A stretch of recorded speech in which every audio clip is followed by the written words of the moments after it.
यदि आप लोग जुड़ जाइए। आज हम लोग एक नया सब्जेक्ट शुरू करते हैं।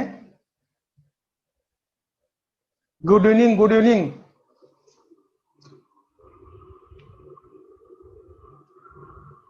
हाँ अंजनी, अंजनी जी गुड इवनिंग। हाँ ठीक है मयंक।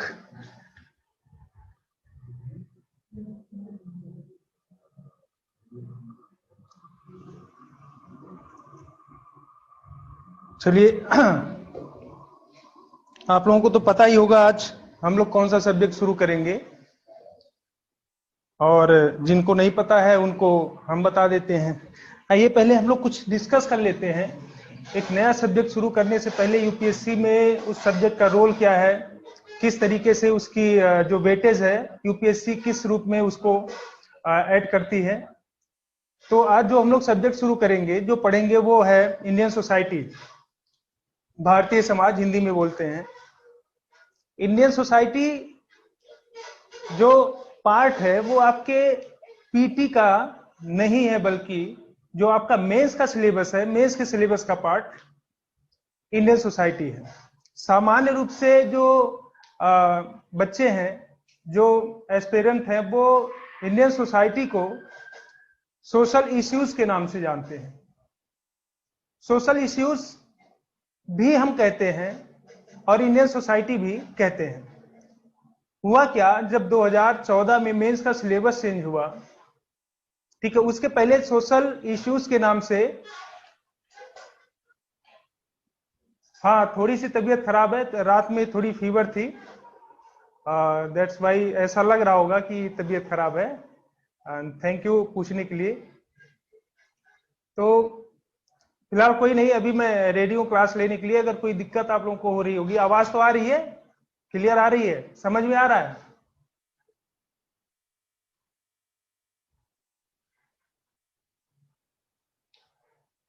ठीक है, thank you.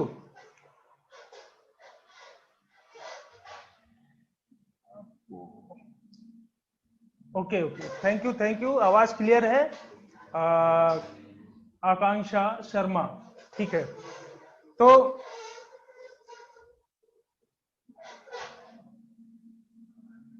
Yes of course मैं गुड हूँ, और आशा करता हूँ आप लोग भी अच्छे हैं। कोई दिक्कत होगी तो मैं आप लोगों को बता दूंगा, ठीक है। अभी आप लोग क्लास पे ध्यान दीजिए, ठीक है। जो भी चीजें हैं मैं आपको बता दूंगा। अगर ऐसा कुछ होता है, तबीयत गड़बड़ होती है, तो मैं बता दूंगा, क्लास नहीं होगी।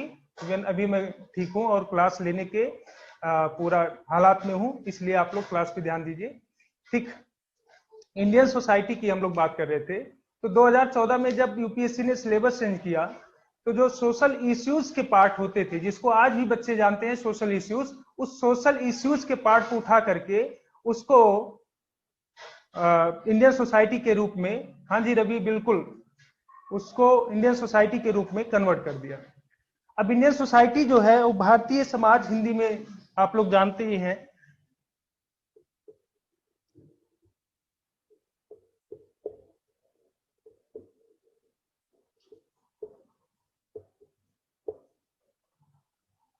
इंडियन सोसाइटी यानी जिसको हम लोग बोलते हैं भारतीय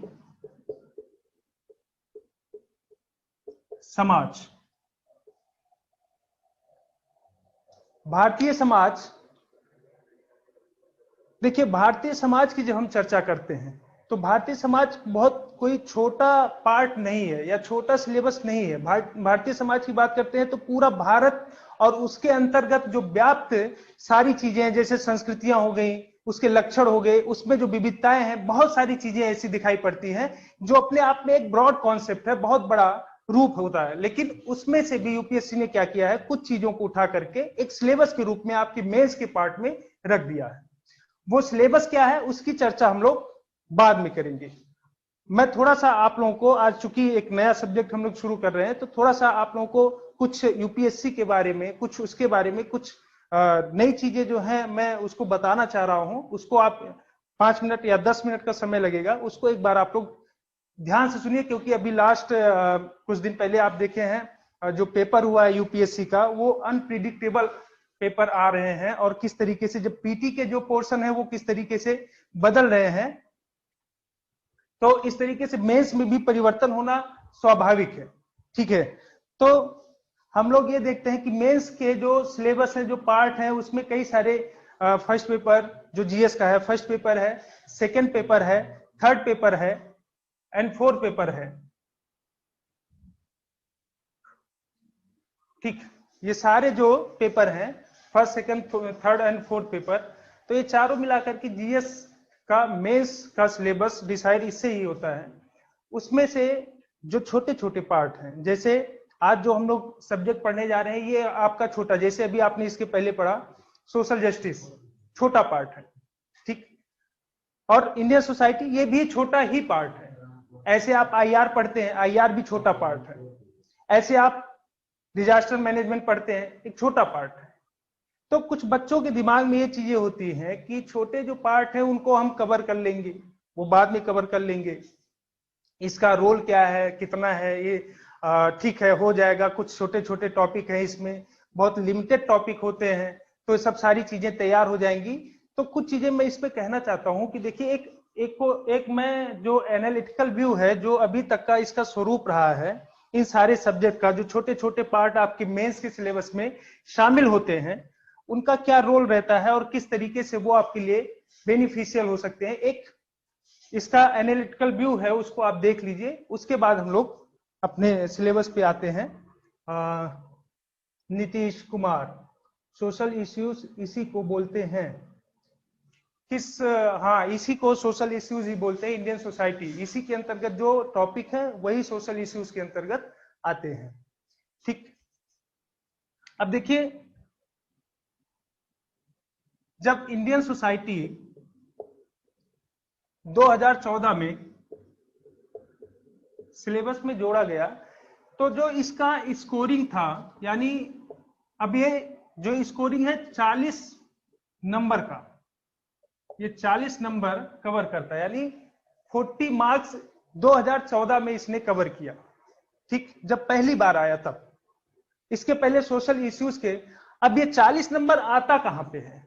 अब आप सोचेंगे कि ये जीएस का पार्ट तो है, लेकिन किस पेपर में आता है? तो ये आपको मैं क्लियर कर दूं कि इंडियन सोसाइटी 2014 में जो जोड़ा गया, जीएस के मेंस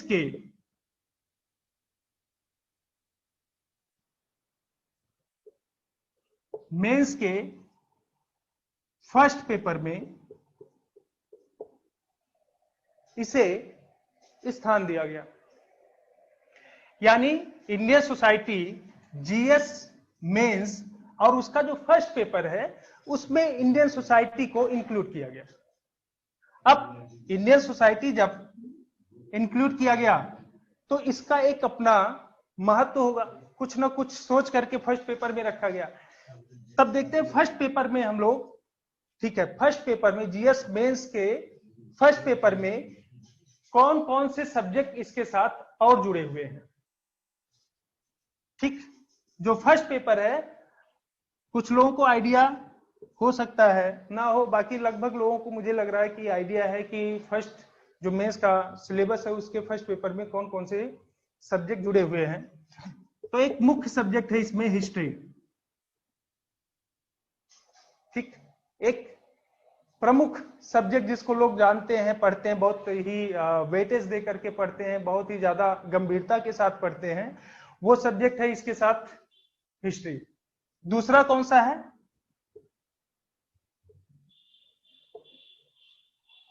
ज्योग्राफी।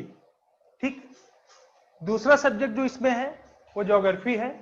और तीसरा सब्जेक्ट जोड़ा गया इंडियन सोसाइटी को, तीसरा सब्जेक्ट इसमें जोड़ा गया इंडियन सोसाइटी। यानी पहला हिस्ट्री, दूसरा ज्योग्राफी और तीसरा इंडियन सोसाइटी, ये तीनों सब्जेक्ट मिला करके जीएस मेंस का फर्स्ट पेपर कवर करते हैं।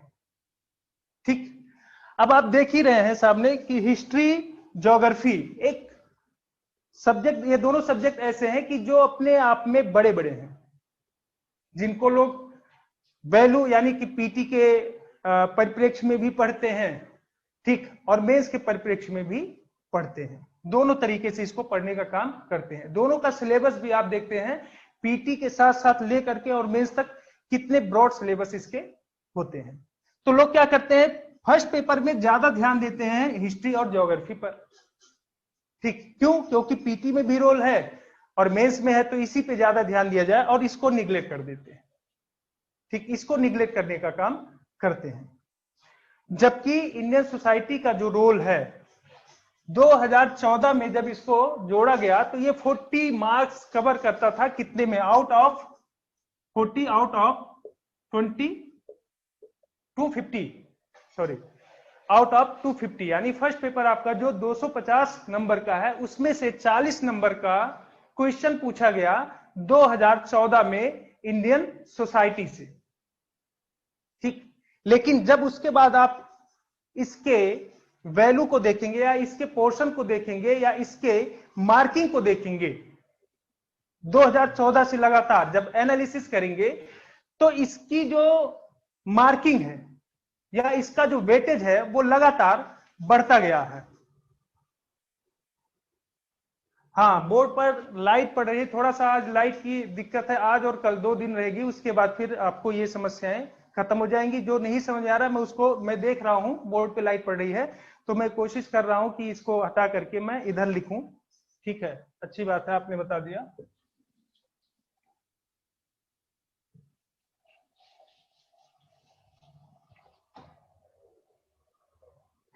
दो 2014 में जो मार्किंग आई थी इसकी 40 आउट ऑफ 20, सॉरी 250। ठीक, अभी दिख रहा है, 40 नंबर पूछा गया 2014 में, लेकिन उसके बाद 2014 से लेकर के और अभी तक की स्थिति अगर हम देखें तो इसकी जो मार्किंग है फर्स्ट पेपर में बढ़ा करके 40 से सीधे लगभग 100 के आसपास कर दिया गया है। ठीक, यानी जो हिस्ट्री ज्योग्राफी था आपका, हिस्ट्री ज्योग्राफी और इंडियन सोसाइटी, ये तीनों मिलाकर के जो जीएस का फर्स्ट पेपर बनता है उसमें से इन दोनों सब्जेक्ट का जो वेटेज है उसको कहीं ना कहीं थोड़ा सा यूपीएससी ने कम किया है और इंडियन सोसाइटी का वेटेज उठा करके बढ़ा दिया है। यानी जो 40 नंबर के क्वेश्चन पूछे जा रहे थे, हाँ ठीक है, तो जो ये 40 नंबर का क्वेश्चन था, सारे क्वेश्चन का जवाब हम आपको दे देंगे। 40 नंबर का जो क्वेश्चन पूछा जा रहा था वो 40 नंबर से बढ़ा करके अब अगर देखेंगे तो 100, 90 और 110 के आसपास पूछा जा रहा है। यानी 2017, 18 और 19 में जब देखते हैं आप तो इसका वेटेज बढ़ा करके 40 से 90, 100 और 110 तक कर दिया गया है। हाँ भाई, हाँ हाँ दीपक शर्मा जी, आप सही समझ रहे हैं। तो 40 से और 100 नंबर के बीच की जो, अब देखिए 40 नंबर और 100 नंबर और इसके साथ साथ फर्स्ट पेपर का जो टोटल मार्किंग है वो है 250 नंबर। ठीक, 250 में से मैं कह रहा हूं कि चलिए 100 नंबर नहीं, 90 नंबर भी अगर पूछ रहा है, 90 नंबर तक ही पूछ रहा है, तो 250 में से अगर हम लोग 90 नंबर अगर इस कम करते हैं तो फिर कितना बच रहा है? 160 के आसपास। ठीक, 160 नंबर बच रहा है। ठीक है, अगर हम लोग 90 नंबर ही मान के चलते हैं, ये पूछ रहा है, तो 160 नंबर और बच रहा है, जिसमें 2 सब्जेक्ट हैं आपके, हिस्ट्री और इसके साथ साथ ज्योग्राफी। अगर इसको भी 2 सब्जेक्ट में हम लोग डिवाइड कर दें तो एक सब्जेक्ट का कितना हो गया? 80। यानी हिस्ट्री कितने का पूछ रहा है? 80 नंबर का। और ज्योग्राफी कितने का पूछ रहा है? 80 नंबर का। इंडियन सोसाइटी की वैल्यू क्या है? 90। ठीक, तो एक छोटा सा पार्ट है लेकिन इसकी वैल्यू क्या हो गई है? वो 2 बड़े सब्जेक्ट है जिनको हम लोग ये सोच करके पढ़ते हैं, यानी मैक्सिमम लोग ये सोच के पढ़ते हैं कि इसका ज्यादा वेटेज मिलेगा हमको और उस पर ध्यान दिया जाए, जो छोटा पोर्शन है इसको बाद में कर लेंगे, तो उसमें कहीं ना कहीं उनको दिक्कत का सामना करना पड़ता है, परेशानी होने लगती है जब उनके सामने पेपर आता है। तो आप जब पेपर का एनालिसिस करेंगे खुद आप देख लेंगे कि 40 नंबर से किस तरीके से 90, 80 और 100 नंबर तक इसको पहुंचाया गया है। तो कहीं ना कहीं इसकी महत्व जो है वो बढ़ती गई है और लगातार इसके मार्किंग में इंक्रीजिंग भी होती गई है। यानी पहला अगर चीज देखें तो छोटी जो चीजें हैं सिलेबस के, आपके जो छोटे छोटे पार्ट हैं वो छोटे ना हो करके बल्कि वेटेज उनका उन्हीं बड़े सब्जेक्ट की तरह है जैसे आपके अन्य सब्जेक्ट। ठीक, तो पहली चीज ये, इससे हम लोग ये सीखते हैं कि जो बड़े सब्जेक्ट हैं वो तो ध्यान देने लायक हैं, उनपे तो ध्यान देना ही देना, लेकिन छोटे सब्जेक्ट को हमको निग्लेक्ट नहीं करना है बल्कि साथ ही साथ उनको लेकर के चलना, क्योंकि यूपीएससी ये नहीं कहती है कि बड़े सब्जेक्ट का नंबर हम देंगे और उसकी मार्किंग से आपका सिलेक्शन होगा, लेकिन छोटे जो सब्जेक्ट है उनकी मार्किंग ऐड नहीं की जाएगी। ऐसा कुछ भी नहीं है, मार्क आने हैं वो छोटे सब्जेक्ट से आ रहे हैं, बड़े सब्जेक्ट से आ रहे हैं। अब देखिए, ये तो एक सब्जेक्ट की बात होगी, वो है इंडियन सोसाइटी। ठीक, इसी तरीके से जो और सब्जेक्ट आपके हैं छोटे, उनका कैलकुलेशन एक बार हम लोग कर लेते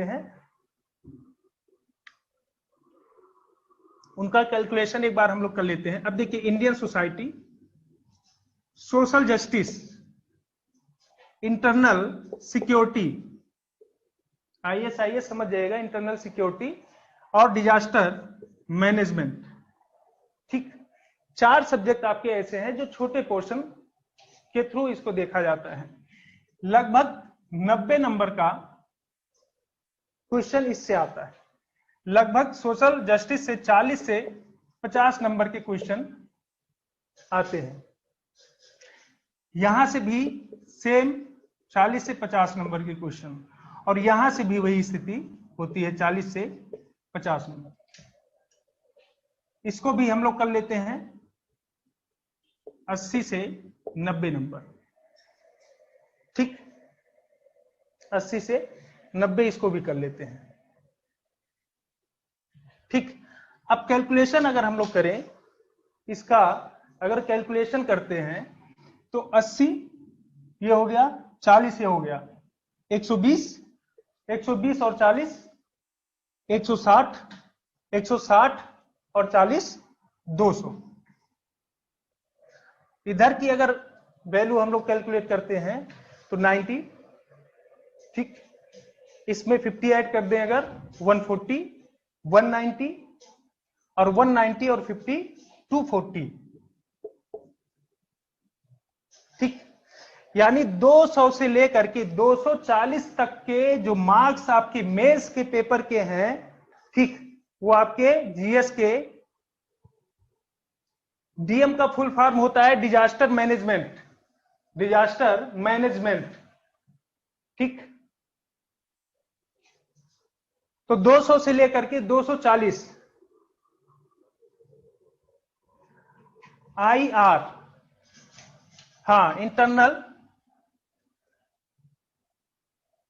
ठीक है, हाँ आईआर भी इसमें कवर कर लीजिए, आईआर। ठीक, आईआर का पार्ट भी, इंटरनेशनल रिलेशनशिप। ठीक, नहीं आर्ट एंड कल्चर तो हिस्ट्री का ही पार्ट हो जाता है, उसको हम लोग अलग से नहीं कैलकुलेट करते हैं। सेकंड वाला सोशल जस्टिस है। ठीक है, ये सोशल जस्टिस है, internal security, disaster management, international relation. ठीक है, ये भी लगभग वही 30 नंबर से 40 नंबर तक पूछता है। ठीक, इसमें 30 नंबर ऐड कर दे तो 230 हो जाता है, और इसमें अगर 40 ऐड कर दे तो 280 हो जाता है। ठीक,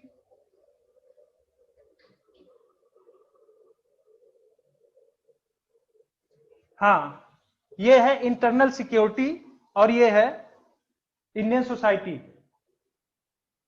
ठीक है, इंटरनल सिक्योरिटी और इंडियन सोसाइटी, दो आईएस इसलिए है। अब देखिए, अगर हम इसको देखें तो 230 से 280 नंबर तक का जो मार्किंग है आपके मेंस के, ठीक है, जीएस के मेंस के सिलेबस में, ठीक, वो दिखाई पड़ रहा है। साइंस एंड टेक्नोलॉजी नहीं, वो उसको आप अलग से, छोटा नहीं, वो बड़ा पोर्शन होता है क्योंकि पीटी के साथ वो कवर हो जाता है। ठीक, यहाँ पे ये सारे सब्जेक्ट कहीं ना कहीं जो है ये अलग से ही, जैसे वैसे अगर आप देखेंगे तो आर्थिक समीक्षा और बजट भी होता है, लेकिन इकोनॉमी के साथ उसको कैलकुलेट कर लेते हैं। वैसे टेक्नोलॉजी भी पार्ट किसका है, साइंस का, ठीक।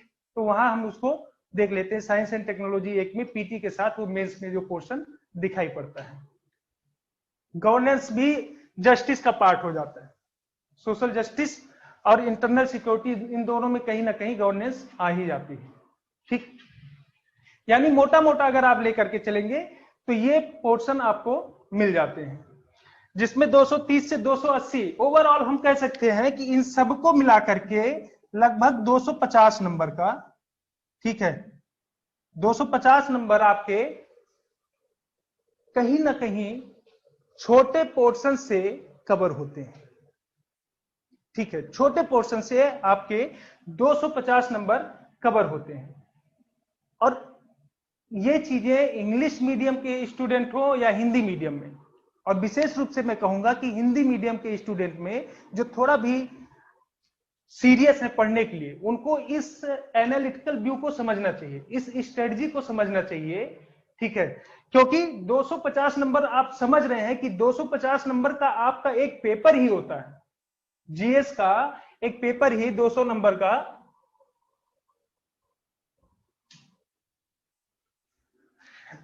हाँ, आप अभी मैं आपको बता दूंगा जितने डाउट्स हैं आपके, मैं अभी सब पहले आप क्लास ले लीजिए। सर सोशियोलॉजी अलग से, सर हाँ थोड़ा सा टायर्ड, मैं आज कुछ जर्नी करके आया हूँ इसलिए टायर्ड लग रहा है, और थोड़ा लाइटिंग की भी जो दिक्कत है यहाँ पे, तो इसकी वजह से चेहरा भी क्लियर नहीं है फिलहाल। अगर आप इस पे ध्यान दीजिए कि आप जो मैं बता रहा हूँ वो समझ में आ रहा है आपको। बाकी चीजें मैं लास्ट में भी क्लास ओवर होगा तो मैं आपको बता दूं जो क्वेश्चन आपके हैं।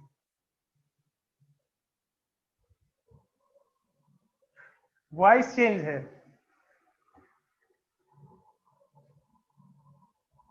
ठीक। हाँ ठीक है, पहले बताया था, जो नहीं थे, जो नहीं समझ पाए थे उनके लिए एक बार मैं फिर से बता दे रहा हूँ। ये आप समझ लीजिए कि ये मोटिवेशनल क्लास है आपका, जो बीच बीच से आपका रिदम टूट जाता है तो उसके लिए है, ठीक है। सब क्लियर है Pramod ji? Okay very good, आप सब क्लियर है, बहुत अच्छा।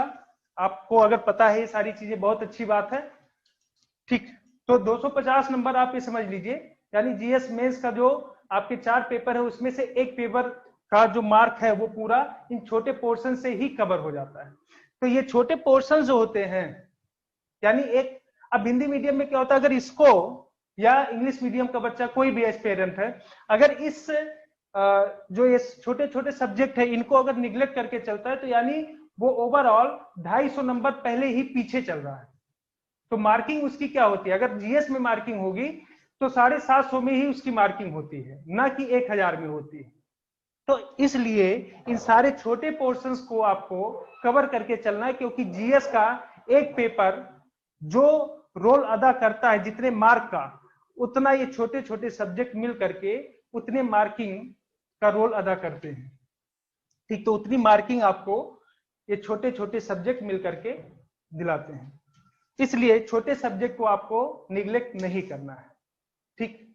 इंडियन सोसाइटी हो या फिर सोशल जस्टिस हो, आईआर हो, इंटरनल सिक्योरिटी या डिजास्टर मैनेजमेंट, इन सारे सब्जेक्ट को आपको बराबर वैल्यू में रखना है और इनको ध्यान देना है, ठीक।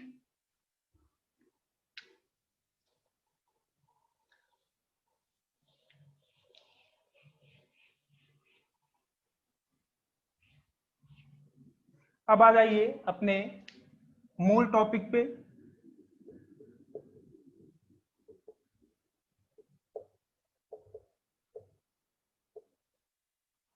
इंडियन सोसाइटी,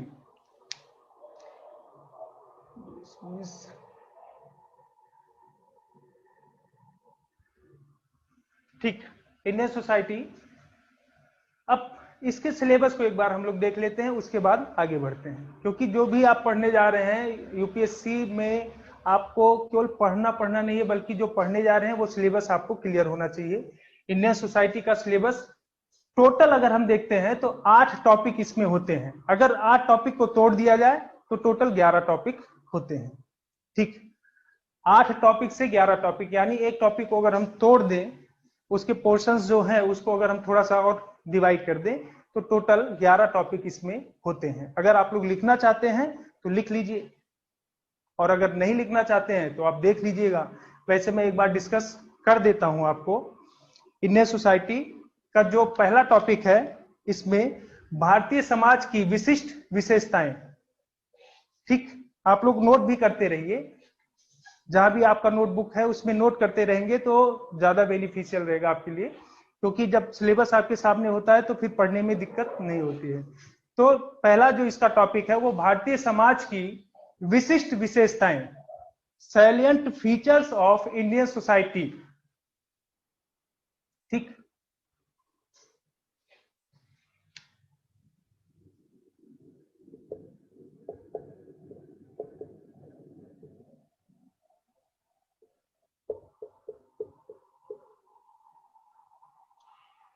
ये पहला टॉपिक है, भारतीय समाज की विशिष्ट विशेषताएं। दूसरा टॉपिक है भारत की विविधता, भारत की विविधता।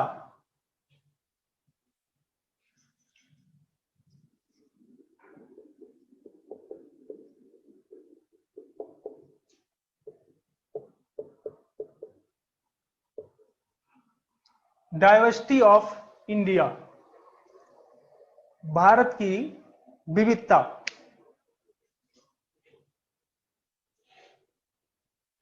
तीसरा जो टॉपिक है वो महिला तथा महिला तथा महिला संगठन की भूमिका।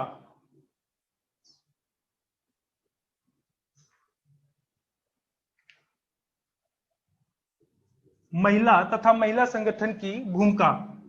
Role of women and women organisation. Role of women and women organisation. ठीक, ये आपका तीसरा टॉपिक है।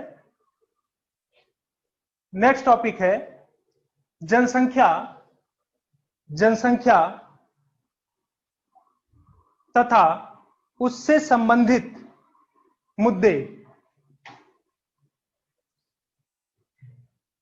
जनसंख्या तथा उससे संबंधित मुद्दे, यानी पॉपुलेशन एंड एसोसिएटेड इश्यूज।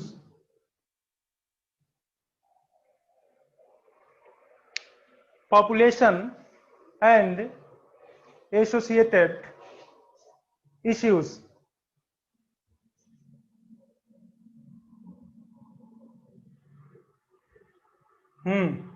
थोड़ा सा अलग लग रहे हैं, अभी क्लास ओवर होने दीजिए फिर बताता हूं। ठीक, नेक्स्ट है गरीबी तथा गरीबी तथा विकासात्मक समस्याएं। गरीबी तथा विकासात्मक समस्याएं, यानी poverty and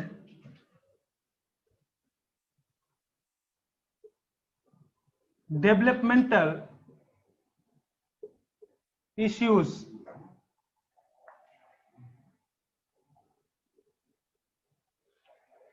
poverty and developmental issues. ठीक, ये आपके 5 टॉपिक हो गए। नेक्स्ट, नगरीकरण, नगरीकरण समस्या, कॉमा लगा दीजिएगा, नगरीकरण फिर कॉमा लगा दीजिएगा, समस्या तथा उपचार।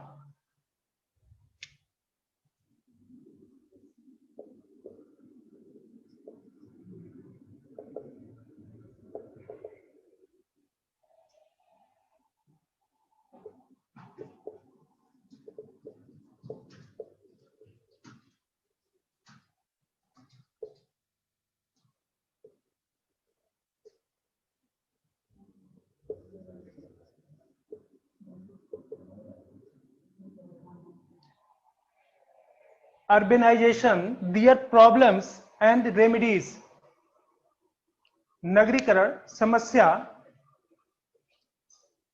तथा उपचार, urbanisation, their problems and remedies. Next है भारतीय समाज पर वैश्वीकरण का प्रभाव, भारतीय समाज पर वैश्वीकरण का प्रभाव।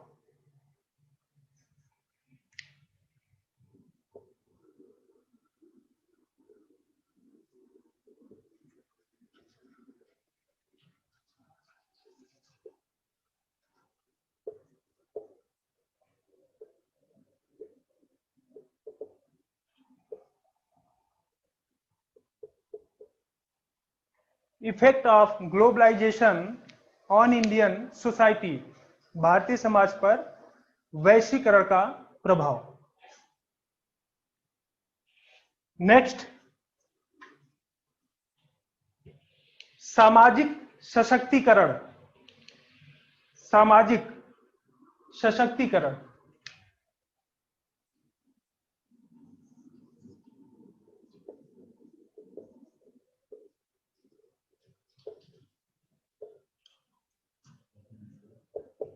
Social empowerment, social empowerment. अब इसके अलावा देखिए 8 टॉपिक तो आपके ये हैं जो सिलेबस के अंतर्गत आते हैं, और एक जो सोशल इंपावरमेंट है इसमें हम लोग 3 टॉपिक को और जोड़ करके देख लेते हैं जो सिलेबस में इंक्लूड है। उसमें पहला जो है इसके अंतर्गत आप कर लीजिए, या फिर अलग से 9वां, 10वां और 11वां भी कर सकते हैं। तो हम लोग इसके अंतर्गत ही देख लेते हैं। जो पहला है वो है सांप्रदायिकता या सांप्रदायवाद। सांप्रदायवाद लिखिए।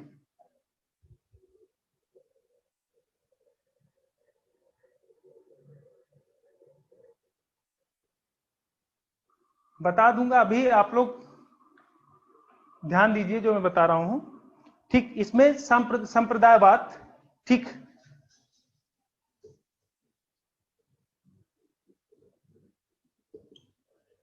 कम्युनलिज्म, ठीक, कम्युनलिज्म। दूसरा लिखिए क्षेत्रवाद, दूसरा क्षेत्रवाद।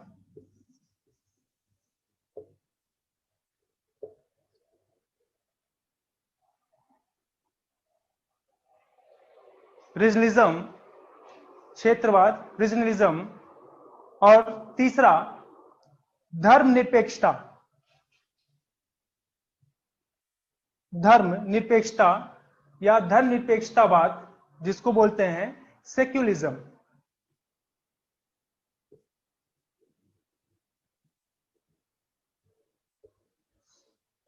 सेक्युलरिज्म, ठीक। यानी 8 आपके जो टॉपिक हैं सोशल इंपावरमेंट के अंतर्गत हम लोग कम्युनलिज्म को भी देख लेते हैं, रीजनलिज्म को भी देख लेते हैं और सेक्युलरिज्म को भी देख लेते हैं, या फिर अलग से भी इसको हम लोग देख सकते हैं, चाहे इसमें इंक्लूड करके देख लें या फिर अलग अलग से करके देखें। ठीक, ये टोटल आपका इंडियन सोसाइटी का सिलेबस है। यानी ये 11 टॉपिक मिल करके आपके इंडियन सोसाइटी के पार्ट को कवर करते हैं। अब इसमें से अगर आप देखेंगे जितने टॉपिक्स हैं इसमें सिलेबस के अंतर्गत जो भी इंक्लूड किए गए हैं, दिखने में तो बहुत आसान है ना। लग रहा होगा कि भारतीय समाज की विशिष्ट विशेषताएं क्या होती हैं, क्या भारत की विविधताएं क्या हैं, जनसंख्या उससे संबंधित मुद्दे क्या हैं, नगरीकरण उसकी समस्या और समाधान क्या होता है। तो ये सारी चीजें देखने में, सुनने में तो समझ में आ रहा है कि हाँ बहुत ही आसान है भी, आसान है भी, ठीक। हाँ, आसान है भी, लेकिन अपने आप में एक एक टॉपिक, एक एक बुक भी है। अगर हम इस पे पढ़ने की कोशिश करेंगे तो कम्युनलिज्म जो संप्रदायवाद है ये अपने आप में क्या है, एक बुक ही है। इससे संबंधित जो इश्यूज हैं वो सारी चीजें अगर हम लोग देखते हैं तो एक एक बुक भी इस पे लिखी जा सकती हैं, ठीक। और है भी, क्षेत्रवाद अपने आप में एक समस्या है, उसका सोशल इंपावरमेंट से क्या लेना देना है, कैसे हम इसको कमजोर कर सकते हैं, कैसे हम समाज का सशक्तिकरण कर सकते हैं। तो ये सारी चीजें क्या है, देखने में तो इजी लगती है, लेकिन अपने आप में क्या है, एक एक बुक की तरह अब विस्तृत है, या अपने अंदर इतनी चीजों को समेटे हुए हैं कि जिसको हम जब पढ़ने बैठते हैं तो समझ में नहीं आता कि इसमें कौन सी चीजों को हम एब्जॉर्ब करें, कौन सी चीजों को ग्रहण करें और किन चीजों को छोड़ दें। फिलहाल जो भी चीजें हैं उस पर हम एक एक करके एक एक टॉपिक पे, ठीक है, आगे बढ़ते रहेंगे। और जो समस्याएं हैं, जैसे इसमें क्वेश्चन पूछता है, जो चीजें अभी तक पूछी गई हैं और आगे क्या संभावनाएं हो सकती हैं, उन सारी चीजों पर एक एक टॉपिक के साथ हम लोग डिस्कस करते हुए आगे बढ़ते रहेंगे।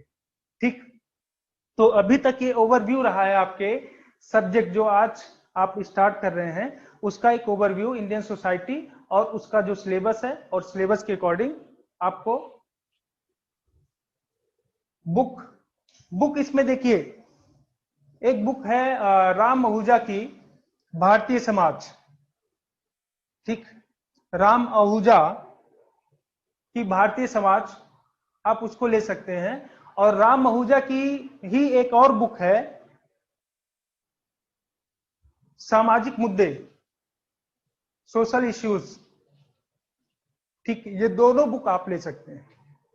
जिनको अभी बुक लेना है वो ये दो बुक ले करके, और यहां से, हाँ एक चीज याद रखिएगा, जो राम आहूजा है ये सिलेबस तो काफी कवर करते हैं, लेकिन अपडेट थोड़ा सा इनका, यानी आपको 2 साल 3 साल पीछे तो कुछ चीजें हैं जो अपडेट नहीं हुई हैं, इससे ज्यादा अपडेट और किसी की बुक नहीं है।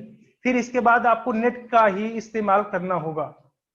ठीक, इंटरनेट से आप जो फैक्ट्स हैं उनको चेक कर सकते हैं, फैक्ट पे आप मत जाइए, बट आपका जो कॉन्सेप्ट है वो राम आहूजा से क्लियर हो जाएगा, अच्छे से क्लियर हो जाएगा जितने टॉपिक्स हैं राम आहूजा।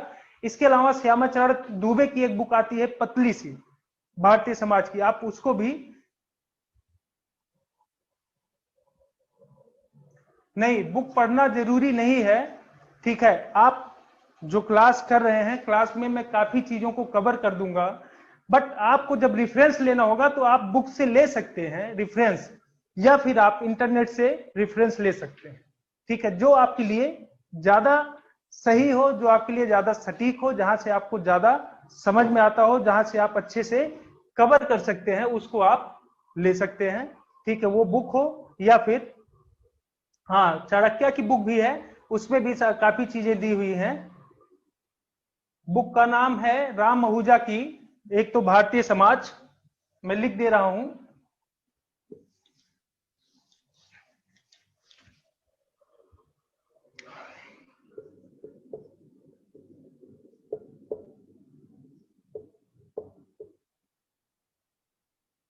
राम आहूजा ये लेखक हैं, इनकी एक बुक है भारतीय समाज।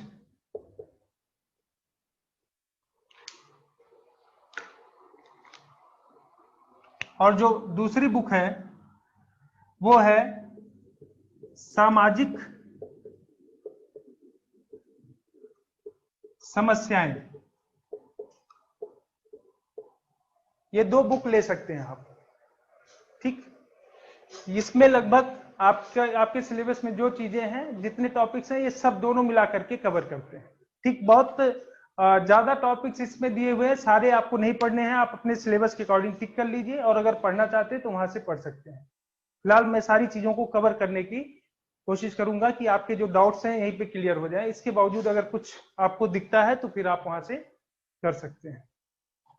ठीक,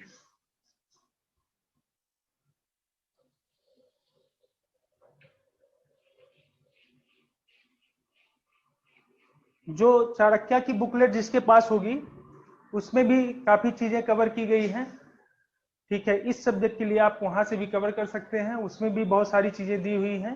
बट आप ये देखिएगा कि सिलेबस में जो चीजें आपके हैं डायरेक्ट, उन्हीं चीजों को आप ज्यादा ध्यान दीजिएगा, बाकी चीजों को छोड़ दीजिएगा।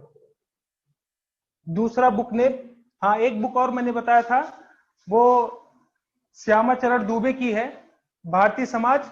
उसमें कुछ टॉपिक हैं, सारे टॉपिक नहीं है, लेकिन जितने टॉपिक हैं वो सॉलिड है।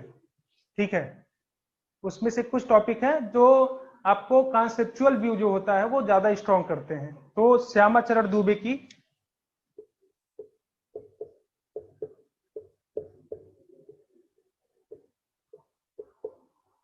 श्यामाचरण दुबे, भारतीय समाज।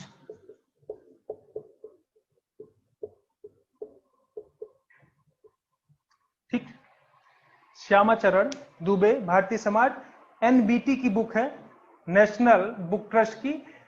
बहुत ही शॉर्टेज होती है इस बुक की, अच्छी बुक है, इसलिए मार्केट में शॉर्टेज भी होती है। ऑनलाइन भी आप लोग देख सकते हैं, परचेज कर सकते हैं। पतली सी बुक है, आप चाहेंगे तो एक दिन में ही उसको पढ़ के कवर कर सकते हैं सारे टॉपिक। नई बुक लेनी इंपॉर्टेंट नहीं है, ऐसा कुछ नहीं बुक लेना। आजकल तो रिसोर्सेज बहुत ज्यादा हैं, इंटरनेट से भी पढ़ सकते हैं आप, और क्लास कर रहे हैं तो क्लास के नोट्स से भी आप पढ़ सकते हैं। बट कभी कभी रेफरेंस लेना होता है तो वहां बुक जरूरी हो जाती है। लेकिन अगर आप बुक बहुत ज्यादा नहीं पढ़ना चाहते हैं तो इसके लिए आपको बहुत बुक की जरूरत नहीं है, आप इंटरनेट से भी कवर कर सकते हैं। बाकी नोट्स में अभी स्टार्टिंग, आज ये पहला दिन है आपका इस सब्जेक्ट का। अभी आगे चीजों को मैं क्लियर करते चलता रहूंगा, आगे चीजों को मैं बताता रहूंगा कि कौन सी चीजें कहाँ से आपको कैसे करना है, वो सारी चीजें मैं बता दूंगा। थोड़ा सा देखिए, 3 चीजें होती है, मैं बता रहा हूं आपको। तैयारी के दौरान केवल पढ़ना ही जरूरी नहीं है, 3 चीजों को आप लेकर के चलिए। ठीक है, पहला चीज कि आपके अंदर धैर्य होना चाहिए, बहुत ज्यादा धैर्य होना चाहिए।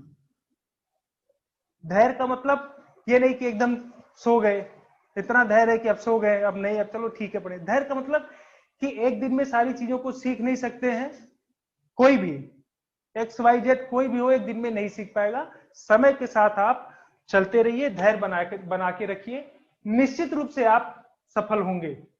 ठीक है, धैर्य आपके अंदर, कहते ना एक ग्रामीण कहावत भी होती है, आप सुनते होंगे, कूट कूट के भरा होना चाहिए।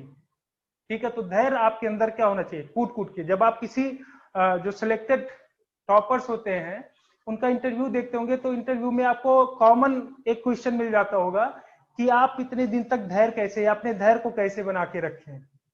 ठीक, तो ये क्वेश्चन मैक्सिमम मिल जाता है किसी भी इंटरव्यूअर जो है या इंटरव्यू जो दे रहे हैं उनके साथ।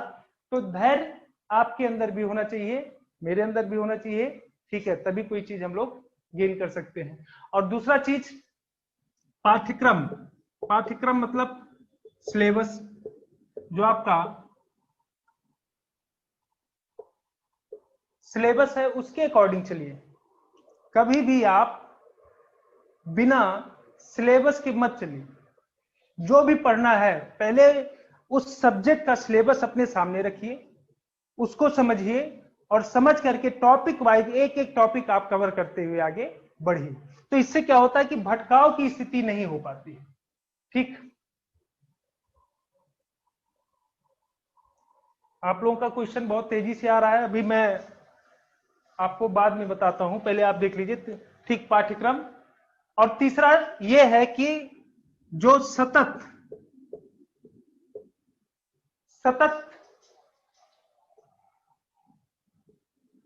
होना, यानी कंटिन्यू होना। ठीक है, आपकी जो पढ़ाई है, यानी कि जो सतत पढ़ाई आपकी होनी चाहिए, यानी कंटिन्यू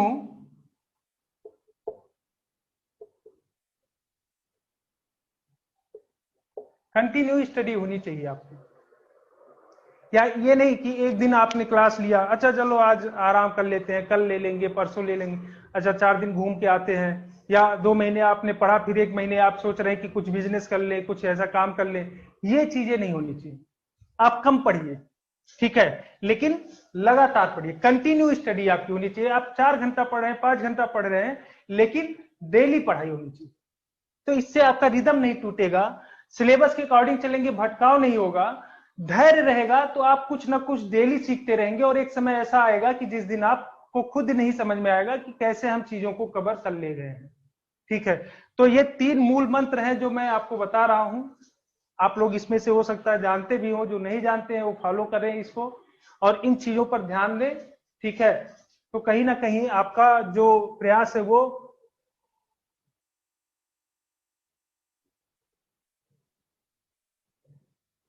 ठीक है। आप जो क्लास लिए हैं अच्छी बात है। हाँ, मैं बता देता हूँ अपने क्लास में इस चीजों को कि क्योंकि बच्चे जो हैं वो चंचल, किसी किसी का जो मन है वो चंचल है, वो आते हैं एक दिन में सोचते हैं कि आज ही सब कुछ खत्म हो जाएगा, आज ही हम सीख जाएंगे और आज ही IAS बन जाएंगे। तो ऐसा नहीं है, यूपीएससी का जो प्रोसेस वही 1 साल का होता है। पीटी, मेंस और इंटरव्यू के बाद सिलेक्शन तक का जो प्रोसेस वो खुद में ही 1 साल का प्रोसेस है।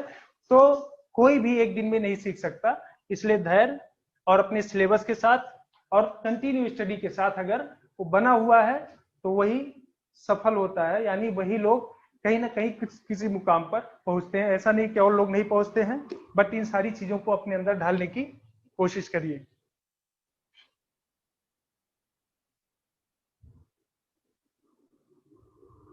अब देखिए, हम लोग आते हैं अपने सिलेबस पर। इंडियन सोसाइटी, भारतीय समाज, जानना क्या है हम लोग को? भारतीय समाज। भारतीय समाज 2 शब्द हैं इसमें, देखिए, एक है भारतीय और दूसरा है समाज। पहला शब्द है भारतीय और दूसरा है समाज। भारतीय तो हम सबको पता है, भारतीय मतलब क्या है? जो भारत का हो, जो भारत में व्याप्त हो, जो भारत से जुड़ा हुआ हो, जो भारत में अंतर्निहित हो, जो भारत की बात करता हो, वो क्या है? भारतीय। समाज क्या है?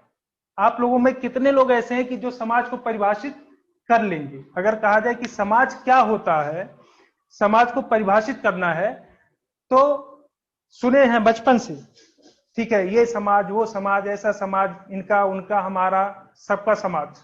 लेकिन समाज को अगर परिभाषित करना हो तो ईमानदारी से आप लोग खुद सोचिए कि कितने लोग समाज को परिभाषित कर ले जाएंगे।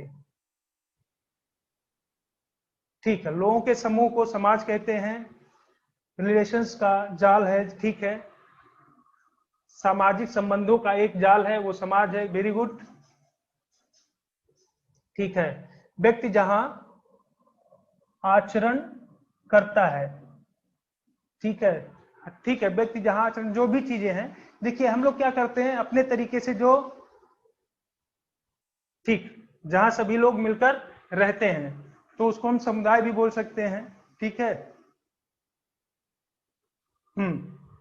ठीक है, थोड़ा बहुत सब लोग, आप लोग जान रहे हैं कि आखिर समाज है क्या, लेकिन वास्तविकता में कुछ ही परिभाषाएं ऐसी हैं कि जो समाज को बताती हैं। वैसे जब समाज शास्त्र की हम लोग बात करते हैं तो समाज शास्त्र में बहुत सारे विचारक ऐसे हैं कि जो अपने अपने तरीके से समाज को परिभाषित करने की कोशिश किए हैं। वो ऑप्शनल का विषय वस्तु है या वो इंटरनल चीजें हैं जिसको आपको यहाँ नहीं जानना है या यहाँ लिखना नहीं है। ना कभी इंडियन सोसाइटी में पूछेगा कि समाज है क्या, लेकिन चूंकि आप भारतीय समाज पढ़ने जा रहे हैं तो आपको पहले थोड़ा सा इसके बारे में आइडिया होना चाहिए, तभी आपको और आगे चल के सारी चीजें बहुत अच्छे से क्लियर होती जाएंगी, जो दिखती नहीं। ठीक है, ठीक है, हाँ, समाज इनका मतलब क्या है कि आप नाम आपका नहीं पढ़ पाया मैं, जो भी जो दिखता नहीं है यानी अमूर्त होता है समाज। इनके कहने का मतलब वास्तविकता है कि समाज क्या होता है, मूर्त नहीं बल्कि अमूर्त होता है। हम लोग बात करते हैं समाज, ठीक, समाज, अब हम लोग कहते हैं अमूर्त। मूर्त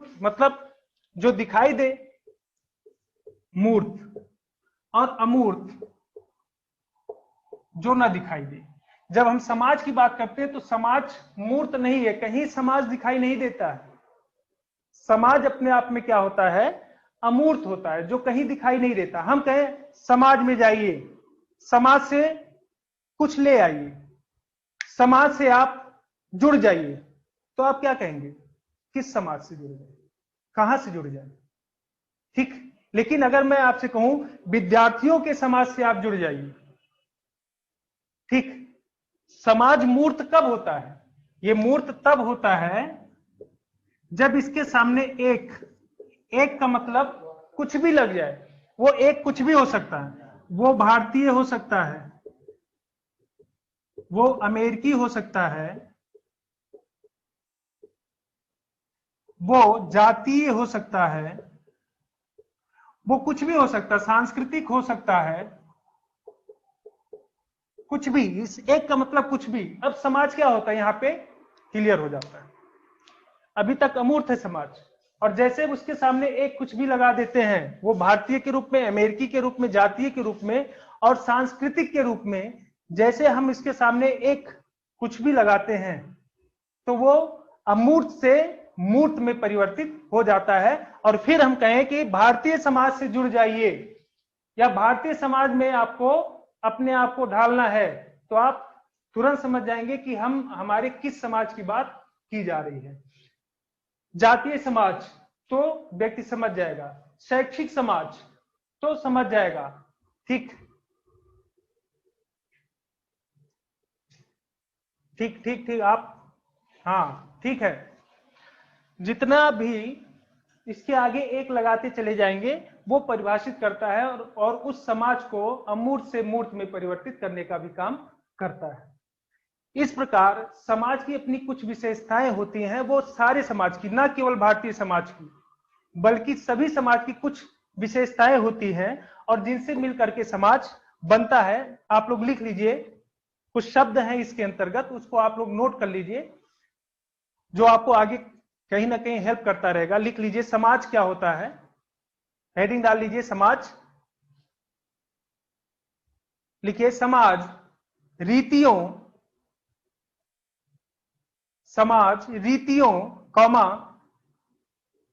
कार्यविधियों,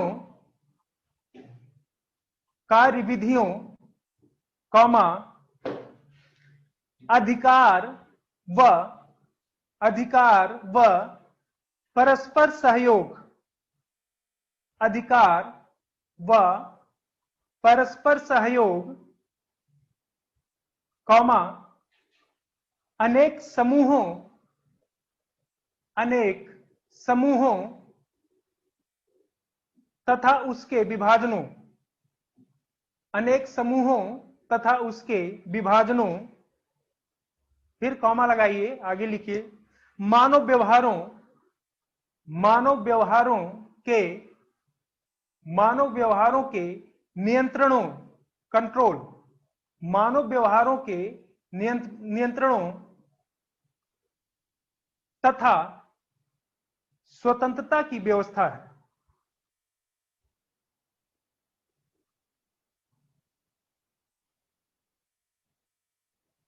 समाज एक से अधिक लोगों की व्यवस्था है या समूह है, समाज एक से अधिक लोगों का समूह है।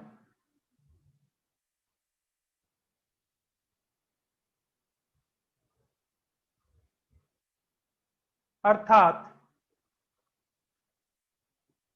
यह सामाजिक संबंधों का जाल है। अर्थात मत लिखिए, कॉमा लगा करके लिख लीजिए, यह सामाजिक संबंधों का जाल है।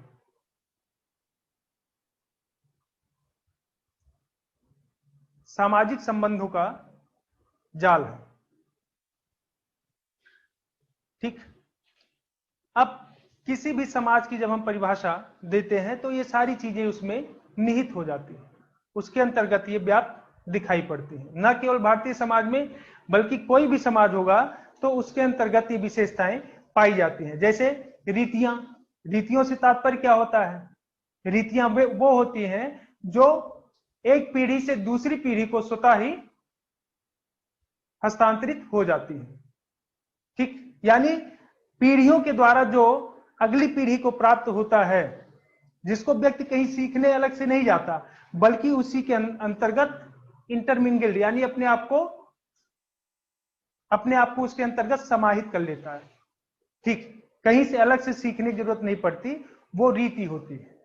ठीक, जैसे महिलाओं द्वारा सिंदूर लगाया जाना, पैर छूना किसी का, जिस समाज में प्रचलित होती है, ऐसे वहां का रहन सहन जो है, वहां का पहनावा जो है, ये सारी चीजें क्या होती हैं? रीतियां होती हैं जो पीढ़ी दर पीढ़ी, एक पीढ़ी से दूसरी पीढ़ी को ट्रांसफर हो जाती हैं। कार्य विधियां क्या होती हैं? हर समाज में कुछ कार्य विधियां सुनिश्चित होती हैं। जैसे जो समाज होता है, प्रत्येक समाज अपने समाज के अंतर्गत जो भी सदस्य हैं उनको एक कार्य विधि प्रदान करता है कोई भी कार्य करने के लिए। अब जैसे मान लीजिए आपको आईएएस बनना है, आप यूपीएससी की तैयारी करेंगे, एग्जाम देंगे और एग्जाम देने के बाद सिलेक्शन लेंगे, यानी जो कार्य है आपका, जो उद्देश्य है, उद्देश्य क्या है? आईएएस बनना। तो उसका एक दूसरा विकल्प होता है, कुछ लोग जाते हैं यूपीएससी में, सोचते हैं कि जाएंगे डोनेशन दे दें, ऐसे भी लोग पड़े हैं जो मूर्खता का काम करते हैं। ठीक, यानी दूसरी तरह जिसको अब उद्देश्य क्या है, लोगों का पैसा कमाना, कुछ लोग पैसा कमाना चाहते हैं, तो पैसा चोरी करके भी आ सकती है, डकैती डाल के भी आ सकती है, और ईमानदारी से नौकरी या व्यवसाय करके भी लाया जा सकता है, दोनों चीजें हैं। तो समाज क्या करता है, एक कार्यविधि सुनिश्चित की है। वो कार्यविधि क्या है, पैसा कमाने के लिए आपको चोरी नहीं करना है, बल्कि रोजगार या फिर कोई व्यवसाय या फिर कोई नौकरी करना है, और उसके माध्यम से आप पैसा जब कमाएंगे तब उसकी एक्सेप्टेंस समाज के अंतर्गत होती है। तो हर समाज अपने सदस्यों को एक कार्यविधि प्रदान करता है और उनसे अपेक्षा करता है कि उन कार्यविधियों के अंतर्गत वो समाज में अपने आप को बना करके रखे और अपने उद्देश्यों की पूर्ति उसी के अनुरूप करते रहे। ठीक, ये प्रत्येक समाज के अंतर्गत उनकी अपनी कुछ कार्यविधियां होती हैं। इसके अलावा अधिकार व पारस्परिक सहयोग।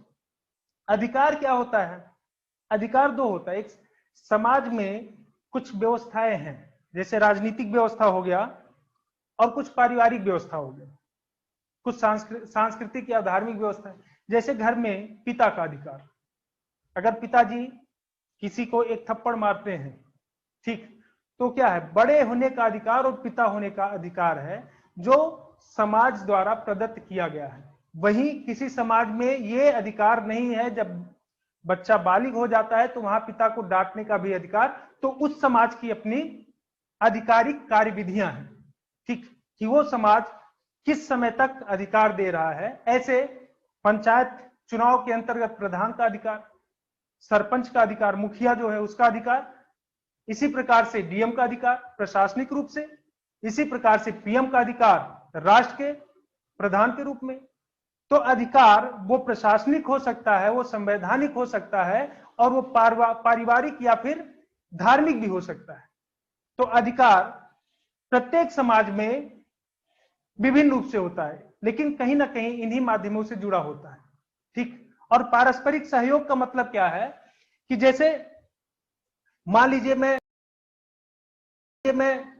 क्लास ले रहा हूं, आपको बता रहा हूं, और कोई व्यक्ति इसी में आ जाए, और मैं इंडियन सोसाइटी पढ़ा रहा हूं और वो शुरू कर दे यहाँ पे हिस्ट्री पढ़ाना, ठीक, वो हिस्ट्री पढ़ाना शुरू कर दे, तब तो ऐसी स्थिति में क्या होगा, ना तो मेरी क्लास हो पाएगी और ना ही उसकी हो पाएगी। लेकिन अगर पारस्परिक सहयोग, जब मैं पढ़ा रहा हूं तो वो व्यक्ति वेट करे, और जब वो पढ़ाए तो मैं वेट करूं, यानी एक दूसरे के सहयोग में जब हम रहेंगे तो इससे दोनों का उद्देश्य पूरा होगा और समाज क्या होगा, गतिशील रहेगा, आगे बढ़ता रहेगा। समझ में आ रहा है? इससे क्या होगा, समाज गतिशील भी रहेगा और आगे बढ़ता रहेगा। इसी प्रकार समूह और विभाग की बात जो करते हैं, मान लीजिए इसमें से किसी के घर आना हो हमको, या आप लोगों को जहां मेरे एड्रेस पे आना हो, तो हम बोल तो दें कि हम आ रहे हैं आपके घर, कोई भी है आप में से, मान लीजिए सूरज है, मयंक है, किसी से मैंने बोल दिया कि मैं आपके घर, या प्रमोद है, मैंने बोल दिया कि मैं आपके घर आऊंगा। ठीक, अब आप कह देंगे हाँ हाँ आइए सर। अब कैसे आऊंगा मैं, मुझे तो बस नाम पता है आपका यहाँ से कि सूरज है या प्रमोद है या मयंक है, हम बोल तो दिए हैं। उसके लिए क्या है, आपको एड्रेस आप भेजेंगे कि सर मैं एड्रेस भेज रहा हूं, आप वहां पे आ जाइए। एड्रेस में क्या होगा, आप ये थोड़ी कहेंगे कि सर मैं फला जगह से, मान लीजिए आप हैं जयपुर से, तो आप कह देंगे सर जयपुर आइए। जयपुर कहाँ आ जाऊंगा मैं, जयपुर तो आ गया, एक यानी विभाग हमको पता चला, एक अलग से समूह हमको पता चला कि जयपुर का समूह है। जयपुर में एक कोई क्षेत्र होगा, वो किसी तहसील के अंतर्गत होगा, तहसील के अंतर्गत कोई गांव होगा। हाँ कैमरा में आगे आ गया हूं, कैमरा ठीक है, मैं ज्यादा आगे आ गया हूं, ठीक है। तो अब मान लीजिए जयपुर, आपने बोला कि जयपुर आना है, जयपुर तो हम आ जाएंगे, लेकिन जयपुर में फिर आपसे मुलाकात नहीं हो पाएगी। क्यों? क्योंकि वो समूह और विभाग के अंतर्गत अभी आपको और डिवाइड करना है। तो एक गांव से फिर एक तहसील, तहसील से एक जिला, एक जिला से एक प्रदेश, और एक प्रदेश से फिर एक देश। ठीक, यानी ये क्या है, एक एक समूह और विभाग के अंतर्गत बटा है। तो इससे रिचनेस हो जाती है, कहीं भी पहुंचना है, कोई भी काम करना है तो इजिली हो जाता है। और ये मुलाकात की मैं बात कर रहा हूं, ऐसे बहुत सारी चीजें हैं। मुलाकात, ट्रांसपोर्टेशन हो गया, कोई सामग्री उपलब्ध कराना है किसी को, ठीक, बहुत सारी चीजें हैं इसमें डिवाइड होती है। तो समूह और विभाग, अब मान लीजिए डीएम ऑफिस में ही सारा काम होने लगे, वो ट्रांसपोर्ट का काम भी वही हो, ठीक है, आप आबकारी विभाग का भी काम वहीं पे हो, पीडब्ल्यूडी भी वही हो, मतलब सब कुछ वहीं पे हो, डीएम साहब ही अकेले बैठ के सब कुछ करें, तो क्या कोई काम कर पाएंगे? नहीं कर पाएंगे। इसके लिए सारे विभाग क्या है, बटे हुए हैं। आपको अगर दवा करानी है, किसी को दवा करानी है तो कहाँ जाएगा? अस्पताल में। किसी को अपनी गाड़ी का रजिस्ट्रेशन कराना है तो कहाँ जाएगा? आरटीओ विभाग के अंतर्गत। ठीक, किसी को फूड एंड सप्लाई का अगर काम है तो फिर उस सेक्शन में जाएगा। तो इस तरीके से समाज में समूह और विभाग बटे हुए हैं, जिसके अंतर्गत सारे व्यक्ति उन्हीं विभागों या समूहों से जुड़ते हैं जिसपे उनकी आवश्यकताएं होती हैं। और इस प्रकार से समाज की गतिशीलता क्या होती है, बनी रहती है, और समाज निरंतर आगे भी बढ़ता रहता है। इसी प्रकार से मानव व्यवहार का नियंत्रण है। थोड़ा सा समय हो रहा है, बस एक दो चीजें हैं मैं बता रहा हूं आपको। मानव व्यवहार का नियंत्रण होता है, तो मानव व्यवहार का नियंत्रण, कोई शक्तिशाली है, बलशाली, खूब ज्यादा जिम उम करके बढ़िया शरीर बना लिया है, ठीक, और दूसरा क्या है, बेचारा कुपोषित है, ठीक, उसके पास कुछ नहीं है, अब वो जब चाहे उसको मार दे, जब चाहे उसको मार दे। या कोई व्यक्ति मेहनत से कमा के ले जा रहा है, दिन भर मेहनत कर रहा है और शाम को वो अपनी जो उसका पारितोषिक है उसको प्राप्त कर रहा है।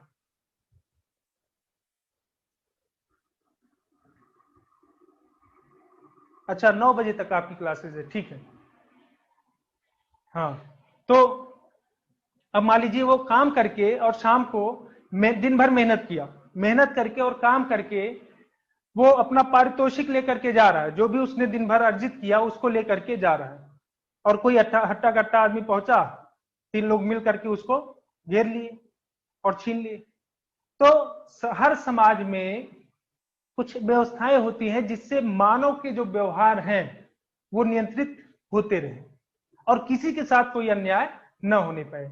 उसके लिए समाज क्या करता है, पुलिस की व्यवस्था करती है, ठीक, न्यायिक व्यवस्था प्रदान करती है, या फिर पंचायती व्यवस्था जो होती है ग्रामीण क्षेत्रों के अंतर्गत उनको प्रदान करती है। वो सदियों से, यानी कि हम देखते हैं ये सिस्टम क्या है, समय समय के साथ बदलता रहा है, लेकिन हर समाज में व्याप्त रहता है।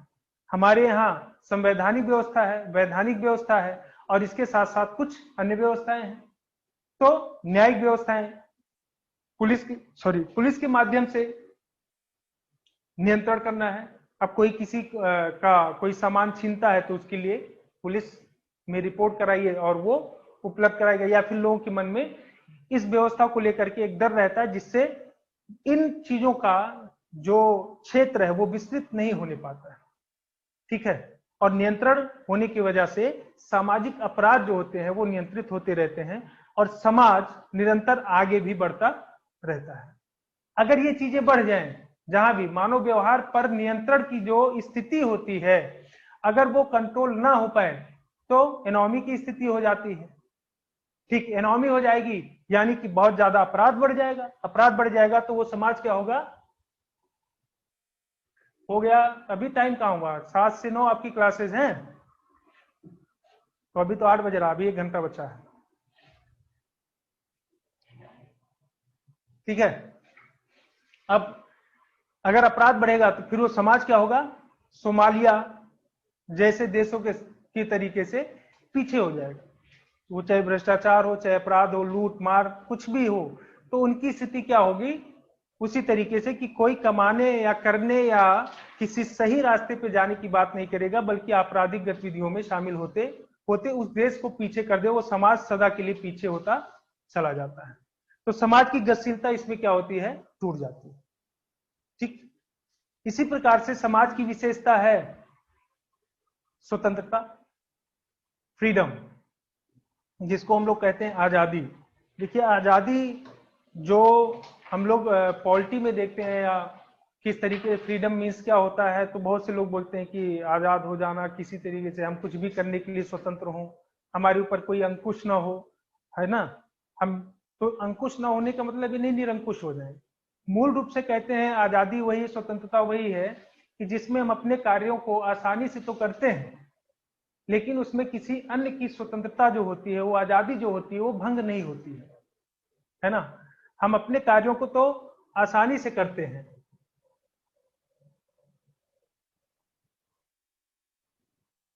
हम्म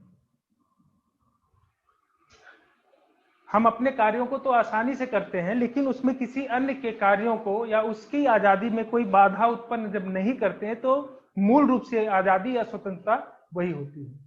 ठीक है, ये सामान्य या सामाजिक परिभाषा के अंतर्गत हम देखते हैं। अब देखिए, प्रत्येक समाज, चाहे वो भारतीय समाज हो, अमेरिकी समाज हो, या दुनिया का कोई भी समाज हो, प्रत्येक समाज अपने सदस्यों को इतना स्वतंत्रता प्रदान करता है कि वो एक व्यवस्था को जो सदियों से चली आ रही है या अभी उत्पन्न हुई है, उसको बदल करके उसकी जगह नई व्यवस्था को लागू कर सके। ठीक है, यानी आजादी का मतलब, यानी स्वतंत्रता का मतलब यह है कि समाज कहीं से ऑर्थोडॉक्स नहीं है, रिजिड नहीं है, बल्कि इतना ओपन भी होता है कि अपने सदस्यों को वो अधिकार देता है या इतनी स्वतंत्रता प्रदान करता है कि वो समय के साथ अनुकूलता को स्थापित कर ले, वो विधि बना करके, वो कोई व्यवस्था हो उसको परिवर्तित करके, वो रीतियों को खत्म करके नई रीतियों को ला करके, नई व्यवस्थाओं को जनरेट करके एक नई व्यवस्था को बना ले। नहीं तो ये आधुनिकता नाम का जो एक शब्द होता है, ये कभी दिखाई नहीं पड़ता। अगर स्वतंत्रता नहीं होती तो आधुनिकता शायद ही दिखाई पड़ती। आधुनिकता कहीं ना कहीं समाज की स्वतंत्रता के साथ ही दिखाई पड़ती है, क्योंकि समाज अपने सदस्यों को बंद करके नहीं रखता, बल्कि इतनी आजादी दे करके रखता है कि समय के साथ वो अनुकूल व्यवस्थाओं को उत्पन्न करते रहें, इनोवेटिव आइडियाज को डेवलप करते रहें, और फिर समाज को आगे बढ़ाते रहें और उसमें परिवर्तन भी करते रहें। इसीलिए देखिए, कई सारी जो रीतियां हैं, बहुत सारे परंपराएं हैं, बहुत सारी परंपराएं वो सब क्या हो गई, बंद हो गई, और बहुत सारी नई परंपराएं आज हमारे सामने दिखाई पड़ती हैं। ठीक, ये किसकी देन है? जो समाज अपने सदस्यों को स्वतंत्रता प्रदान करता है, उसी की देन है। ठीक, तो अब देखिए, कुल मिलाकर के हम कह सकते हैं कि जो रीतियां हैं, कार्य विधियां हैं, पारस्परिक सहयोग है, अधिकार है, समूह तथा विभागों का जो विभाजन है, तो ये सब मानव व्यवहार का नियंत्रण, ये सब किसी भी समाज का अंग होता है, और इन सारी चीजों से मिल करके कोई भी समाज बनता है। ठीक, यही क्या है, एक संबंध है, यही क्या है, समूहों का निर्माण करते हैं, यही एक ट्रैप बनाते हैं, एक जाल बनाने का काम करते हैं, और इन्हीं सबसे मिलकर के कोई भी समाज बनता है। ठीक, तो समझ में आया? अब मान लीजिए आप लोगों से बोला जाए कि आप समाज को परिभाषित करिए, तो मुझे लगता है कि इजिली परिभाषित कर लेंगे। यानी कई सारी चीजें आपके दिमाग में अब आई होंगी, पहले से भी थी, और कुछ चीजें और क्लियर हुई होंगी। जिसके दिमाग में पहले से भी बहुत सारी चीजें थी वो तो, और लेकिन जिनके दिमाग में नहीं थी वो भी कुछ चीजों को अब जानते हैं। तो समाज क्या होता है? अमूर्त होता है। कोई एक लग जाने से उसमें, यानी एक का मतलब कुछ भी हो सकता है, वो भारतीय हो सकता है, जातीय हो सकता है, सांस्कृतिक हो सकता है, धार्मिक हो सकता है, कुछ भी हो सकता है, जनजातीय हो सकता है, निर्जातीय हो सकता है, प्रजातीय हो सकता है, कुछ भी। तो वो लग जाने पर उस समाज की परिभाषा क्लियर होने लगती है, उसकी विशेषताएं क्लियर होने लगती हैं। ठीक है, और वो समाज सामने आने लगता है अपनी विशेषताओं को लेकर के, अपने गुणों को लेकर के। और इसी पर आधारित आपका जो सिलेबस है, उसका पहला टॉपिक है भारतीय समाज की विशिष्ट विशेषताएं। ठीक है, इसी पर आधारित आप देखेंगे जो सिलेबस आपने लिखा है, उसमें पहला जो टॉपिक है वो है भारतीय समाज की विशिष्ट विशेषताएं।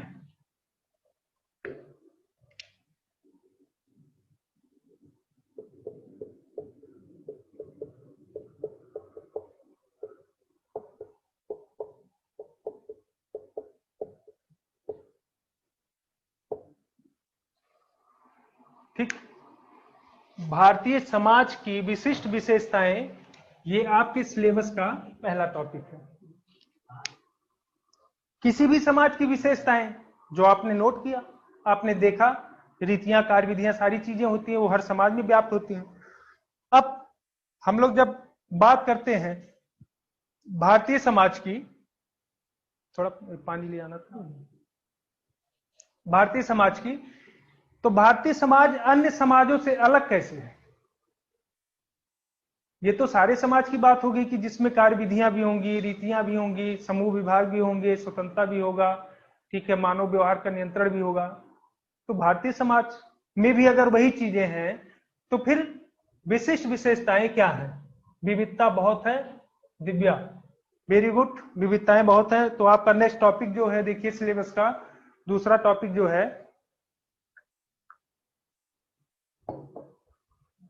वो क्या है? भारत की विविधता, वो भी जोड़ दिया है। और वो जो दूसरा टॉपिक वो अलग से है, विशिष्ट विशेषताएं, जिसमें विविधताएं भी हैं। और दूसरा क्या है? विविधता खुद ही पूछा है कि डाइवर्सिटी ऑफ इंडिया क्या है, ठीक है, भारत की विविधता क्या है?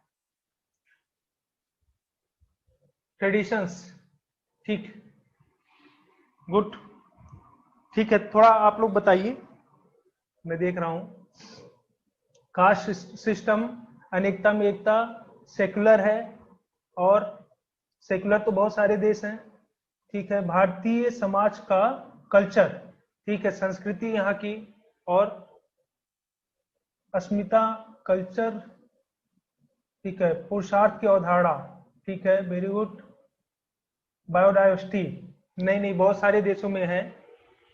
आप देखिए, फिर से मैं एक बार सुन लीजिए, एक बार फिर से सुन लीजिए। देखिए, भारतीय समाज की विशेषता की बात नहीं कर रहा है, भारतीय समाज की विशिष्ट विशेषता की बात कर रहा है। कुछ ऐसी विशेषताएं जो केवल भारत में ही आप देखते हो, या फिर भारत से ही होते हुए किसी अन्य देश ने ग्रहण किया हो, या भारत से होते हुए किसी अन्य देश के पास पहुंचा हो, तो उस पर थोड़ा सा आप ध्यान दीजिए और फिर बताइए। कर्म व पुनर्जन्म की अवधारणा, वेरी गुड। अब इतना आप लोग एक एक, ठीक है, सभी धर्म की मान्यता, वेरी गुड। आध्यात्मिकता, ठीक है, हाँ,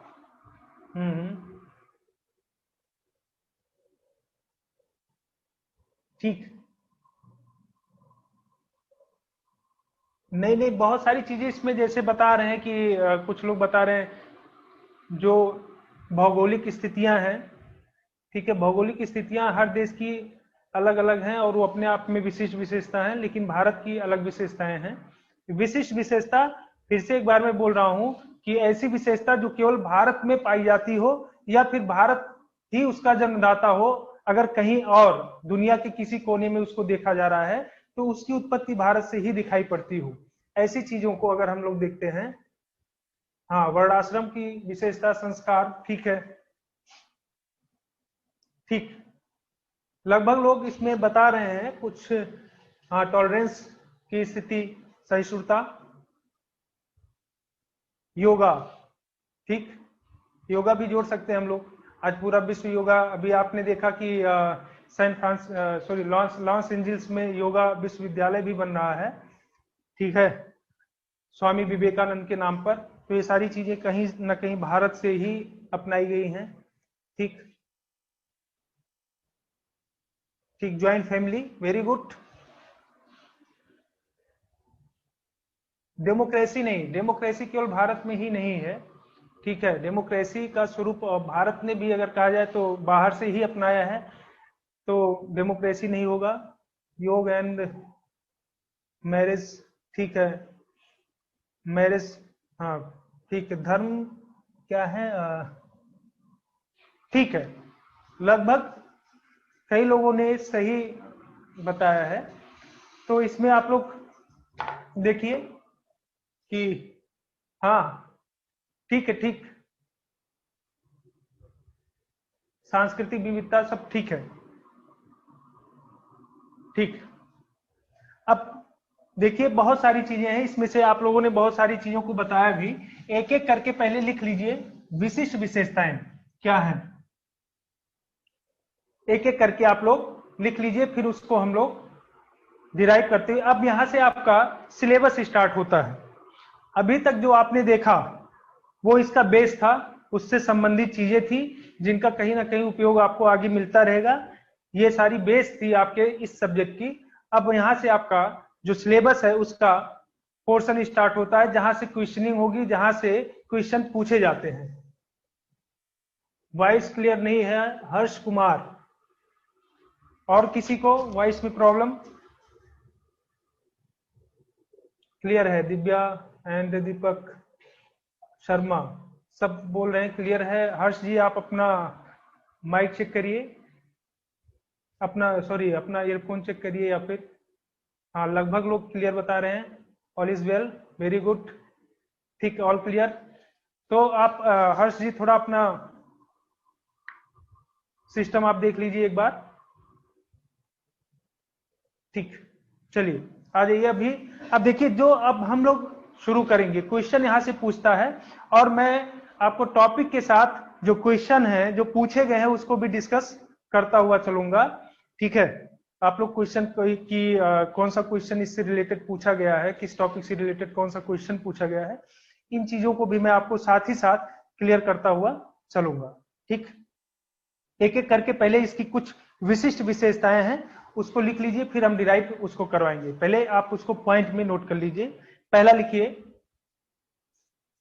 प्राचीन, पहला प्राचीन तथा स्थायी, प्राचीन तथा स्थायी। दूसरा धार्मिक विविधता, धार्मिक विविधता। नेक्स्ट आध्यात्मिकता, स्पिरिचुअलिटी, आध्यात्मिकता। नेक्स्ट कर्म तथा, हाँ कौन है? उत्तम जी आप सही हैं, आपका क्वेश्चन बिल्कुल सही है। तो अभी मैं बोल रहा हूं, क्लास एंड होने दीजिए, मैं सब क्लियर करता हूं। ठीक है, पहले एक बार आप पढ़ लीजिए फिर मैं बताता हूं। लिखिए नेक्स्ट कर्म, हाँ आध्यात्मिकता हो गया।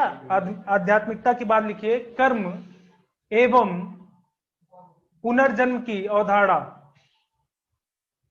कर्म एवं पुनर्जन्म की अवधारणा। नेक्स्ट संस्कार, संस्कार सैक्रामेंट्स, संस्कार। नेक्स्ट लिखिए संयुक्त परिवार, संयुक्त परिवार तथा नातेदारी, संयुक्त परिवार तथा नातेदारी, joint family and kinship. Next पुरुषार्थ की अवधारणा, पुरुषार्थ की अवधारणा, पुरुषार्थ की अवधारणा। नेक्स्ट वर्णाश्रम की व्यवस्था, वर्णाश्रम की व्यवस्था। नेक्स्ट सहिष्णुता, हाँ अतिथि देवो का सम्मान, ठीक है। लिखिए सहिष्णुता, टॉलरेंस। नेक्स्ट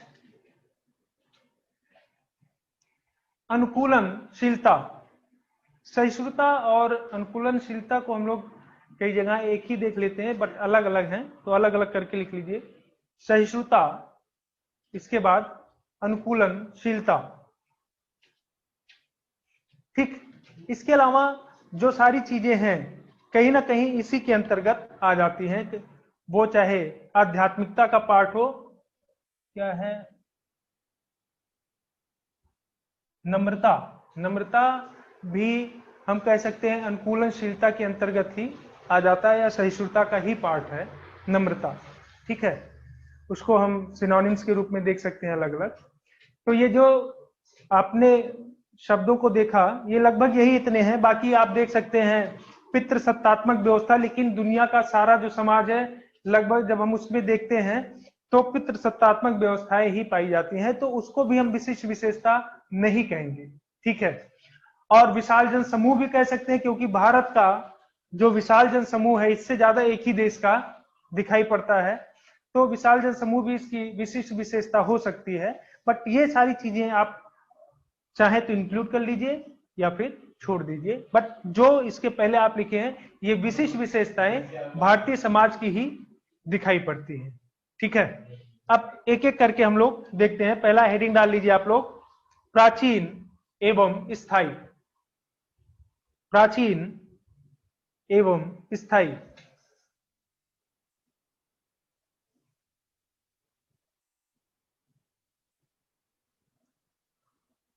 प्राचीन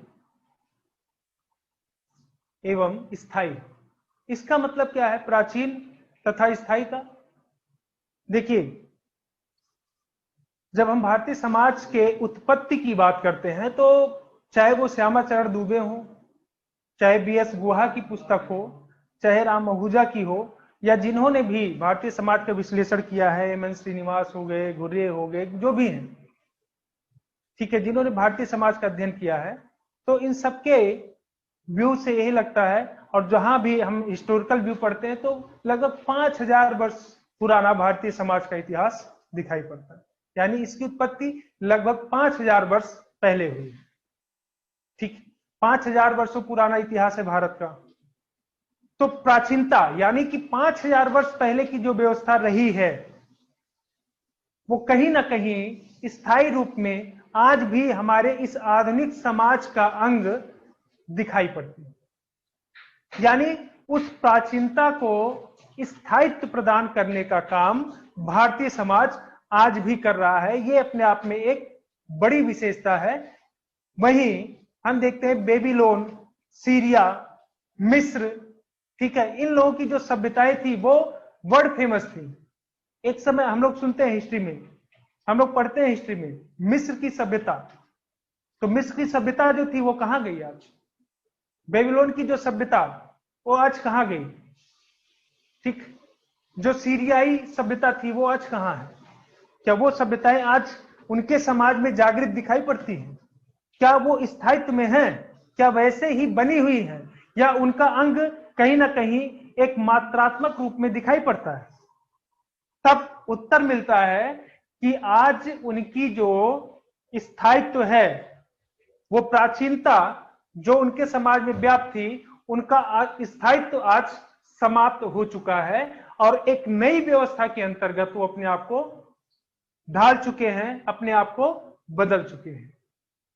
लेकिन वहीं आ जाइए भारतीय समाज में, तब भारतीय समाज की जब बात करते हैं तो भारतीय समाज की जो विशेषताएं हैं किस रूप में? प्राचीन, जो प्राचीनता में हम देखते हैं भारतीय समाज में जो चीजें व्याप्त थी उनका स्थायित्व क्या आज है? तो बहुत सारी एक ऐसे हम लिस्ट देखते चले जाएंगे कि जो प्राचीनता में भारतीय समाज के अंग हुआ करते थे वो आज भी उसी रूप में कहीं ना कहीं दिखाई पड़ते हैं। और भारत क्या है? प्राचीनता और स्थायित्व के साथ साथ आधुनिकता के साथ तालमेल बना करके चल रहा है। ठीक, यानी भारतीय समाज की यही विशेषता है कि आज हम एक तरफ तो बात करते हैं मंगल मिशन की, ठीक है, कि मार्स मिशन हम भेजेंगे, उसमें मानव की भी बात करते हैं, यानी साइंस हमारा इतना आगे है कि हम मार्स मिशन की बात करते हैं। तो वहीं दूसरी तरफ राफेल जो हमारे यहां आता है तो उसका पूजन हम करते हैं उसी परंपरा के अनुसार जैसे प्राचीनता में व्याप्त रही है। बड़े से बड़े कार्यों का उद्घाटन करते हैं तो उसी परंपरा के, वेदों की मान्यता आज भी है, मंत्रों का उच्चारण आज भी है। आज भी गीता के उपदेश, रामायण के उपदेश हमारे समाज को संचालित करने का काम करते हैं, दिशा देने का काम करते हैं, मोड़ने का काम करते हैं, कहीं ना कहीं समझाने का भी काम करते हैं। ठीक, यानी जो प्राचीनता में था वो स्थायित्व आज भी दिखाई पड़ता है। यही भारतीय समाज की एक विशिष्ट विशेषता है कि प्राचीनता को स्थायित्व में आज भी हम जागृत करके आज भी सजो के रखे हुए हैं, जबकि बड़ी बड़ी जो सभ्यताएं थी वो समय के साथ खत्म होती चली गई। हमारी सिंधु सभ्यता जो थी, हमारी वैदिक सभ्यता जो थी, हमारी शक कूड़ कुषाण जो थे, उनकी जो सभ्यताएं थी कहीं ना कहीं हमने ग्रहण किया, कहीं ना कहीं वो हमारे सभ्यताओं को ग्रहण किए और मर्ज होकर के आज बिल्कुल अरेंज मैरिज में भी सारी चीजें दिखती है। भले आधुनिकता की तरफ है, एक तरफ हम लोग देखते हैं मैरिज है तो बहुत शान से शादी करना चाहते हैं, जिनके पास भाई पैसों की कमी, आर्थिक आधार पे जो मजबूत है वो बड़े शान से शादी करना, लेकिन उन व्यवस्थाओं से अलग नहीं जा पा रहा है जहां मंत्रों का उच्चारण या फिर फेरों की बात होती है। ठीक, तो कहीं ना कहीं हम आधुनिकता की तरफ हैं, लेकिन अपनी प्राचीनता को स्थायित्व देने का भी काम करते आ रहे हैं और आगे ट्रांसफर भी करते जा रहे हैं। तो ये एक विशेष विशेषता, लिख लीजिए, लिख लीजिए, नोट्स भी अपना बनाते रहिए। लिखिए, भारतीय समाज, भारतीय समाज प्राचीन समाज में से, प्राचीन समाजों में से एक है।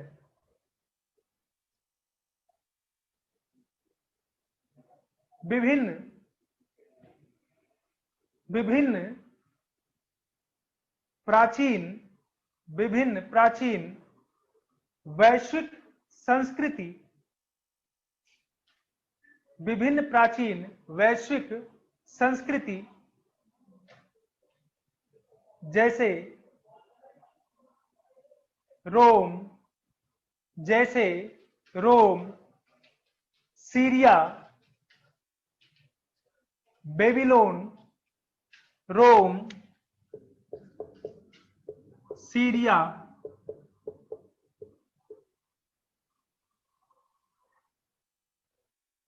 बेबीलोन,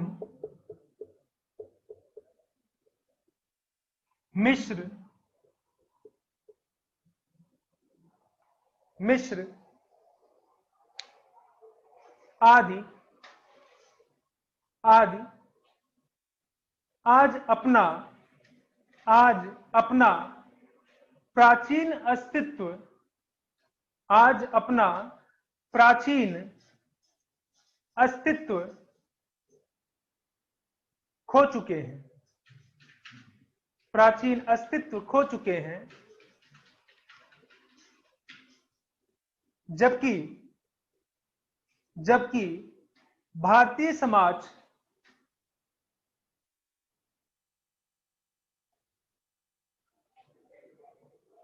आधुनिकता के शिखर पर, जबकि भारतीय समाज आधुनिकता के शिखर पर होते हुए भी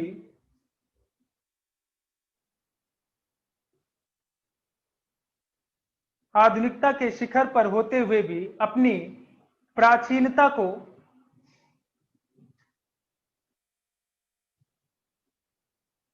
अपनी प्राचीनता को स्थायित्व अपनी प्राचीनता को स्थायित्व प्रदान करता है।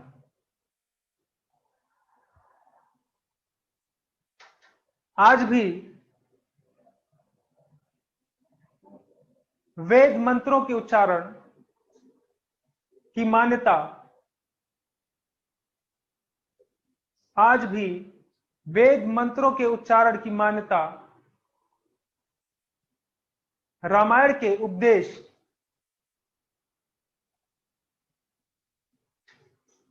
गीता के वचन,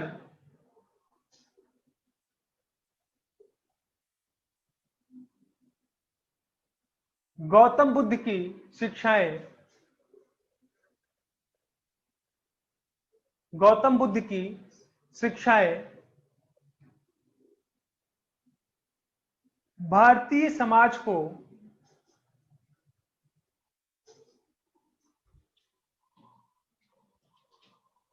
ओके, भारतीय समाज को व्यवस्थित, नियंत्रित तथा गति प्रदान करने का काम करती है। भारतीय समाज को व्यवस्थित, नियंत्रित तथा गति प्रदान करने का काम करती है।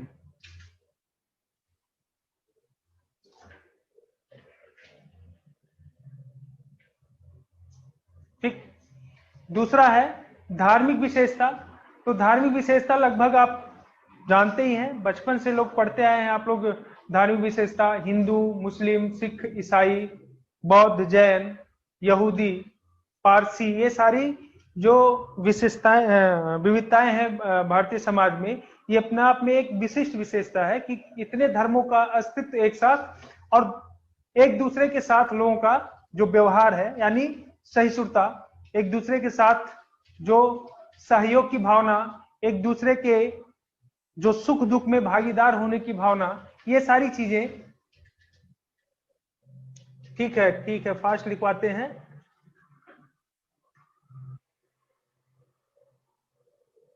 हाँ, शॉर्ट पैराग्राफ ही लिखाएंगे क्योंकि इतनी विविधताएं हैं, इतना सारा एक साथ पूछता नहीं है, बाकी आप समझ लेंगे। ठीक है, जो आप कह रहे हैं मैं वही करूंगा, वैसे ही बताता रहूंगा, आप टेंशन मत लीजिए। ठीक। अब देखिए, विविधताएं जो विशिष्ट विशेषताओं के रूप में जो धार्मिक विविधताएं हैं, इसको आप लिख सकते हैं, इसको आप समझ सकते हैं, इसको लिखवाने की जरूरत नहीं है कि किस प्रकार से इतने धर्मों के लोग एक साथ सह अस्तित्व में रहते हैं और एक दूसरे के सुख दुख में भागीदार होते हैं, एक दूसरे के पर्व त्योहार में लोग कैसे पार्टिसिपेट करते हैं, ये सारी चीजें आप लोग लिख सकते हैं।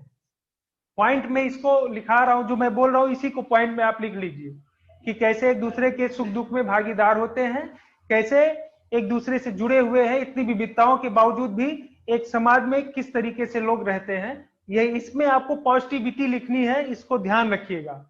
निगेटिविटी हम लोग आएंगे सीधे जब संप्रदायवाद पढ़ेंगे तब। ठीक है, जब संप्रदायवाद पढ़ेंगे तो संप्रदायवाद में इसी विशिष्ट विशेषताओं में से कुछ चीजें ऐसी हैं, कुछ टॉपिक ऐसे हैं कि जिनकी निगेटिविटी जो है वो वहां दिखाई, नकारात्मक जो पक्ष है वो वहां पे दिखाई पड़ेंगे। तो चूंकि यहाँ पे विशिष्ट विशेषता की बात कर रहा है तो पॉजिटिविटी लेकर के ही आप चलिए, वो ज्यादा सही, सकारात्मक पहलू इसमें आपको दिखाने हैं। ठीक है, अब आइए नेक्स्ट पे, आध्यात्मिकता।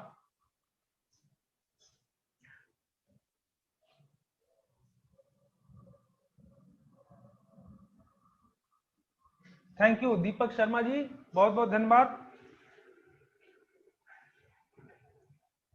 अब देखिए नेक्स्ट क्या है, आध्यात्मिकता।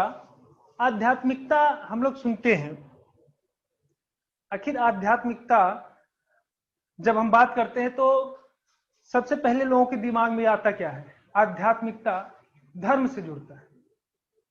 ठीक है, आध्यात्मिकता जैसे हम बात करते हैं, ये व्यक्ति क्या है, आध्यात्मिक है ना। तो लोगों के दिमाग में पहले जो उसको लेकर के जो चीजें आती है वो ये आता है कि ये व्यक्ति धार्मिक है ना। ये शायद मुझे तो लगता है या लगता था, बट जब मैंने इसको और अच्छे से क्लियर किया तो लगता है कि केवल धार्मिक होना ही आध्यात्मिक नहीं है। ठीक है, धार्मिक होना आध्यात्मिक नहीं है। तो आखिर है क्या, आध्यात्मिकता है क्या? आप लोगों के भी दिमाग में मुझे लगता है यही आता होगा कि जब आध्यात्मिकता की बात करते हैं तो फिर नास्तिक होना। अच्छा, नास्तिक होना भी आध्यात्मिक है, ठीक है, हाँ उसमें नास्तिकता भी होती है। देखिए कुल मिलाकर के धार्मिक होना, अभी हम आएंगे आगे, फिर धर्म को भी बताएंगे, पंथ को भी बताएंगे, ठीक है, इसके अलावा जो संप्रदाय सब कुछ बताएंगे, लेकिन जैसे टॉपिक आता रहेगा। अभी आध्यात्मिकता की बात हो रही है। आध्यात्मिकता का मतलब क्या होता है कि जो भौतिक चीजें हैं, भौतिक सुख सुविधा है, उन भौतिक सुख सुविधाओं के अति, ना कि केवल भौतिक सुख सुविधा, बल्कि उन भौतिक सुख सुविधाओं के जो अति है, यानी बहुत ज्यादा चरम पर उसका प्रयोग करना, उसका वर्जन। और किस चीज का उपयोग करना, ऐसी चीजों का उपयोग करना जो प्रकृति के नजदीक है, जो ईश्वर के नजदीक है। यानी कि आप किसी चीज का प्रयोग इस तरीके से नहीं कर रहे हैं कि जो बहुत ज्यादा नुकसानदायक है, यानी आपके लिए भी और आने वाले जनरेशन के लिए। अब याद करिए आप, सस्टेनेबल डेवलपमेंट, आज सरकार या गवर्नमेंट नीतियां बनाती है सस्टेनेबल डेवलपमेंट, धारणीय विकास। आध्यात्म यानी भारत की विशिष्ट विशेषता इन चीजों को बहुत पहले बता चुका है। आध्यात्म मतलब क्या, उस समय सस्टेनेबल डेवलपमेंट नहीं था, समझा पाना शिक्षित लोग नहीं थे, तो धार्मिक यानी धर्म ही आधार होता था समाज में अपने संदेश को पहुंचाने का, और धर्म जो आधार होता था तो उसमें अध्यात्म को जोड़ा गया, और अध्यात्म के माध्यम से ये तभी बताने की कोशिश की गई कि व्यक्ति को किसी भी चीज के अति का वर्जन करना चाहिए, ना कि उसके अति को बढ़ावा देने का काम करना चाहिए, और ईश्वर के नजदीक रहो, प्रकृति के नजदीक रहो। प्रकृति क्या है, ईश्वर। जो हम मानते हैं कि धार्मिक आधार पर अगर हम देखें, या जो थोड़ी सी अगर सांस्कृतिक आधार पर चले जाए और उसमें धार्मिक आधार को जोड़ के देखते हैं, तो प्रकृति का मतलब क्या है, ईश्वर। पेड़ पौधे, झरने, नदियां हम लोग क्या मान लेते हैं, ईश्वर। तो उसके नजदीक, यानी कि उन चीजों को क्षति, आज गंगा को स्वच्छ करने का अभियान चल रहा है, ठीक है, अति का वर्जन अगर उस पहले हो गया होता तो ये चीजें नहीं, क्यों, क्योंकि वो उसको मानते हैं कि हमारी जीवनदायिनी है। तो अध्यात्म का मतलब क्या है कि जो भौतिक भोग विलास है, भोग विलास, उसका उपयोग नहीं, भौतिक भोग विलास जो है उस पर एक प्रश्न चिन्ह स्थापित करने का काम अध्यात्म करता है, और व्यक्ति को सादा जीवन उच्च विचार की ओर ले जाने का प्रयत्न करता है, यही अध्यात्म होता है, ठीक। और ये विशेषता कहां है, भारतीय समाज में, यहां से कहीं बाहर गया। आज देखिए वैश्विक स्तर पर हम देखते हैं अमेरिका, इंग्लैंड या फिर अन्य देशों के लोग भारत में अध्यात्म की प्राप्ति के लिए आते हैं, बड़े बड़े बिजनेसमैन, ठीक है, यहाँ पे आते हैं किस लिए, अध्यात्म को सीखने के लिए, अध्यात्म की प्राप्ति करने के लिए, ठीक।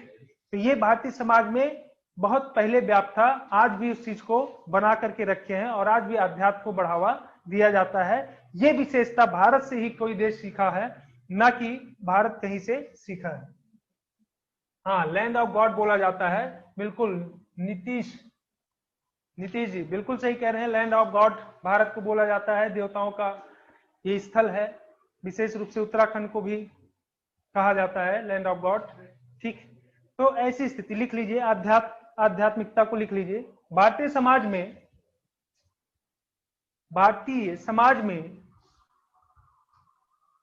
भौतिक भोग विलास पर, भारतीय समाज में भौतिक भोग विलास पर एक प्रश्न चिन्ह स्थापित किया जाता है, एक प्रश्न चिन्ह स्थापित किया जाता है, तथा सादा जीवन उच्च विचार की, तथा सादा जीवन उच्च विचार की संकल्पना को मान्यता प्रदान की जाती है।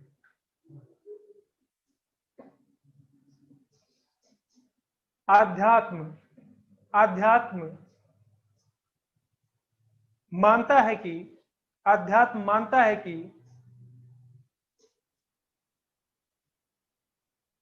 आध्यात्म मानता है कि सारा सुख मानसिक सर्वोच्चता में ही निहित है, मानसिक सर्वोच्चता में ही निहित है, न कि भौतिक सर्वोच्चता में, न कि भौतिक सर्वोच्चता में।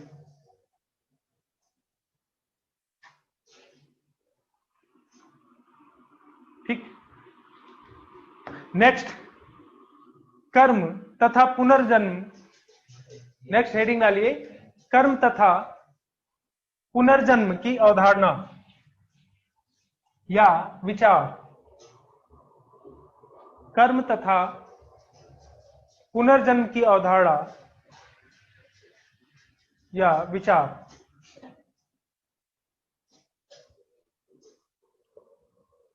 हाँ, रिपीट कर रहा हूं, कर्म एवं पुनर्जन्म की अवधारणा या विचार देखिए, जो लोग भारतीय समाज से जुड़े हैं, मुझे लगता है कि आप सभी लोग भारतीय समाज से ही हैं, कोई बाहर से तो होंगे नहीं, है ना। अफ्रीका, अमेरिका या यूरोप से कोई है नहीं। यहाँ पे जितने लोग हैं यूपीएससी की तैयारी कर रहे हैं तो सारे लोग भारतीय समाज से ही हैं। तो लगभग बचपन से कभी ना कभी आपके कान में ये शब्द जरूर गया होगा, कर्म और पुनर्जन्म। ठीक है, कर्म, जैसा कर्म करोगे वैसा ही जन्म पाओगे, फल नहीं, वो तो गीता का उपदेश है, कृष्ण जी बोलते हैं उसमें। और ऐसे सामान्य रूप से कि जैसा कर्म करोगे वैसा जन्म पाओगे। अच्छा कर्म कर लो, नहीं अगले जन्म में बैल बना दिए जाओगे और फिर खेत में क्या करना पड़ेगा, मेहनत, है ना। अच्छे कर्म करो, नहीं अगले जन्म में क्या बना दिए जाओगे, कुछ ना कुछ उल्टा ही बोलेंगे। ठीक है, बहुत सारी चीजों को दिखाते हैं।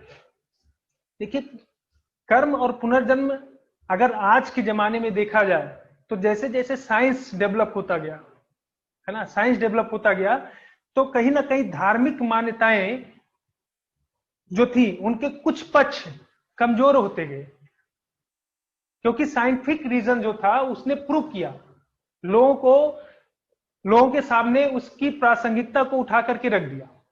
ऐसे कर्म और पुनर्जन्म जो है, अगर आज के जमाने में देखा जाए तो प्रथम दृष्टया, यानी पहली बार जब लोग देखते हैं या सुनते हैं ऐसी अवधारणाओं को, तो उनको हंसी आती है ना, कि ये कहां से, अरे यार इस जन्म में हम जो काम करेंगे तो अगला जन्म कोई देखा है, या किसी का जो जन्म हुआ है पिछले जन्म में क्या था, इसका क्या भरोसा कि ये कोई गलत काम ही किया था। तो लोग क्या करते हैं, जो थोड़ा तार्किक है या आज की जो वैज्ञानिक जनरेशन है वो हंसती है, उनको इन चीजों पर विश्वास नहीं होता है। लेकिन अगर हम लोग इस मान्यता को थोड़ा पीछे लेकर के जाएं, जहां साइंस नहीं था और एक संस्था काम करती थी, वो धर्म थी। ठीक है, जब साइंस नहीं था बल्कि कौन सी संस्था थी, धर्म। तो धर्म क्या करता था, समाज को नियंत्रण करने का काम करता था। समाज की विशेषता क्या है, मानव व्यवहार के नियंत्रणों, आपने पीछे देखा किसी भी समाज की विशेषता क्या है, मानव व्यवहार के नियंत्रणों, उसमें एक शब्द आप लिखे हैं। तो मानव व्यवहार का नियंत्रण, ऐसे में पुलिस व्यवस्था तो थी नहीं, न्यायिक व्यवस्था भी जब नहीं थी, तो मानव व्यवहार का नियंत्रण कैसे होता, वो कौन करता था, वो संस्था थी धर्म। और वो स्लोगन, यानी उस संस्था का जो उपक्रम था, वो उपक्रम क्या था, कर्म तथा पुनर्जन्म की अवधारणा, है ना। तो मानव व्यवहार का नियंत्रण कि आदमी क्या करता था, स्वतः नियंत्रित होता था ऐसी अवधारणाओं के साथ, कि कर्म अच्छा करोगे तो अच्छा। तो व्यक्ति क्या करता है, जो समाज में अपराध हैं, जो कुरीतियां हैं, जो भ्रष्टाचार है, उसको नहीं करने का प्रयास करता था। और चूंकि धर्म को माना भी जाता है कि बहुत ज्यादा,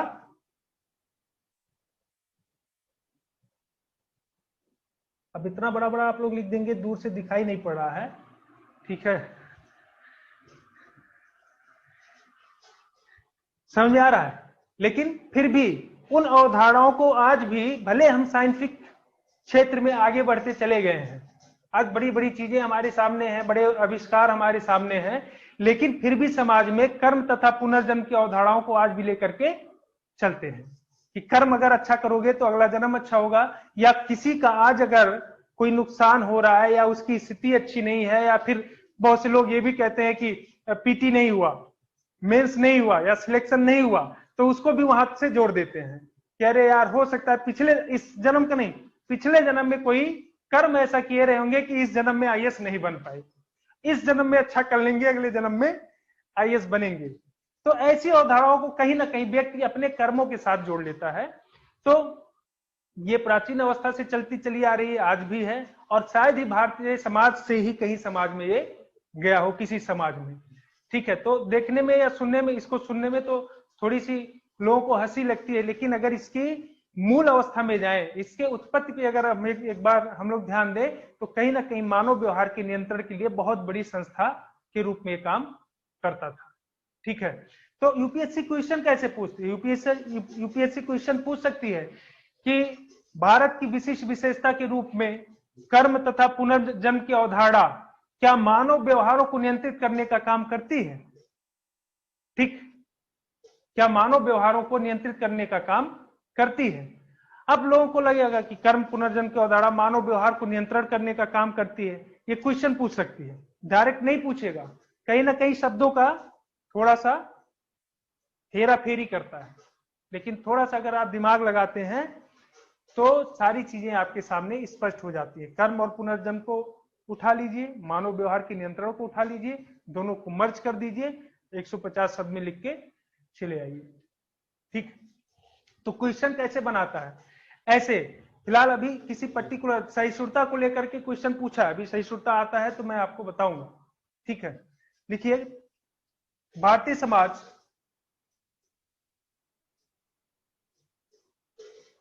समाज एक ऐसा समाज है, भारतीय समाज एक ऐसा समाज है जहां कर्म तथा पुनर्जन्म के सिद्धांत को आज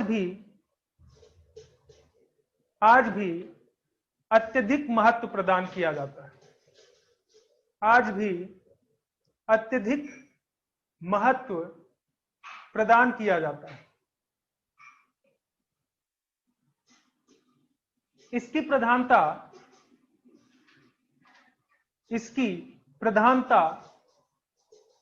प्राचीन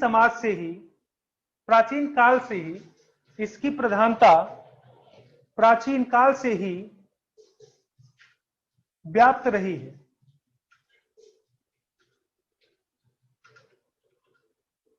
अच्छे काम का सापेक्षिक संबंध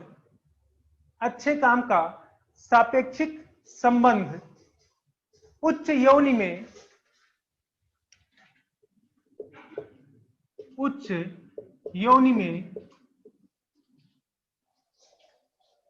अच्छे काम का सापेक्षिक संबंध उच्च योनि में जन्म लेने से है, जबकि बुरे कर्मों का सापेक्षिक संबंध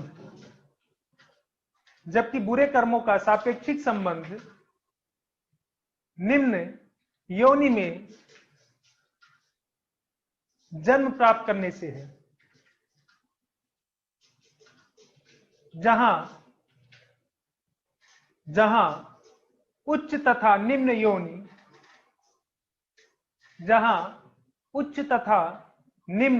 योनि क्रमशः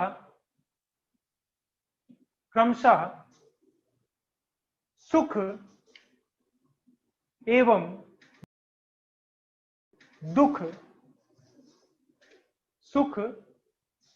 दुख के सूचक हैं। सुख एवं दुख के सूचक हैं। ठीक, यानी ठीक, जहां उच्च तथा निम्न योनि क्रमशः सुख, लिख लीजिए जिनका छूटा है, जहां उच्च तथा निम्न योनि क्रमशः सुख एवं दुख के सूचक हैं या प्रतीक हैं। ठीक, यानी उच्च योनि का मतलब जो मानव स्वरूप है इसको उच्च योनि माना जाता है, और जो पशु हैं या फिर ऐसे जिनको दुख भोगना है, जिनके लिए कुछ व्यवस्थाएं नहीं है या बस जीवन काटना है, तो ऐसे योनि को हम लोग निम्न योनि कहते हैं। ठीक है, तो व्यक्ति अगर कोई अगर जन्म मनुष्य में के रूप में लेता है तो माना जाता है कि सुख का, और सुख में भी इसमें भी उच्च योनि निम्न योनि, कहीं कहीं लोग महिला और पुरुष से भी जोड़ देते हैं। ठीक है, महिला अगर है तो प्राचीन समाज के अंतर्गत जहां महिलाओं की स्थिति दयनीय होती थी, ठीक है, तो ऐसी जगहों पर जोड़ देते थे कि महिला निम्न यौन और पुरुष क्या है, उच्च यौन में है। तो ऐसे ये मानव के अंतर्गत, और दूसरा मानव वर्सेस जो अन्य जीव जंतु हैं उनसे लेकर के। और यहाँ उच्च योनि में जन्म लेने का मतलब है कि सुख की प्राप्ति, और निम्न योनि में जन्म लेने का मतलब है कि दुख से भरा हुआ जीवन। ठीक। नेक्स्ट संस्कार। नेक्स्ट संस्कार इकोनॉमिक्स का, हाँ क्या है इकोनॉमिक्स का? महिला हमेशा ऊंची योनि में है, बिल्कुल। अभी आने दीजिए, आपके महिला, अभी महिला और महिला संगठन की भूमिका है, आने दीजिए, मैं सब बताऊंगा। ठीक है, बिल्कुल। मैंने बताया कि पहले जिस अवस्था में महिलाओं की स्थिति कमजोर थी, मैंने उस समय की बात की है, ना कि आज के समय की। तो आप लोग इसमें थोड़ा सा ये मत सोचिए कि मैंने उस समय की बात की है जिस समय महिलाओं की स्थिति कमजोर हुआ करती थी। नहीं, इकोनॉमी की क्लास आपकी कल नहीं होगी, ठीक है? कल इकोनॉमी की क्लास नहीं होगी, परसों क्लास होगी आप लोगों की।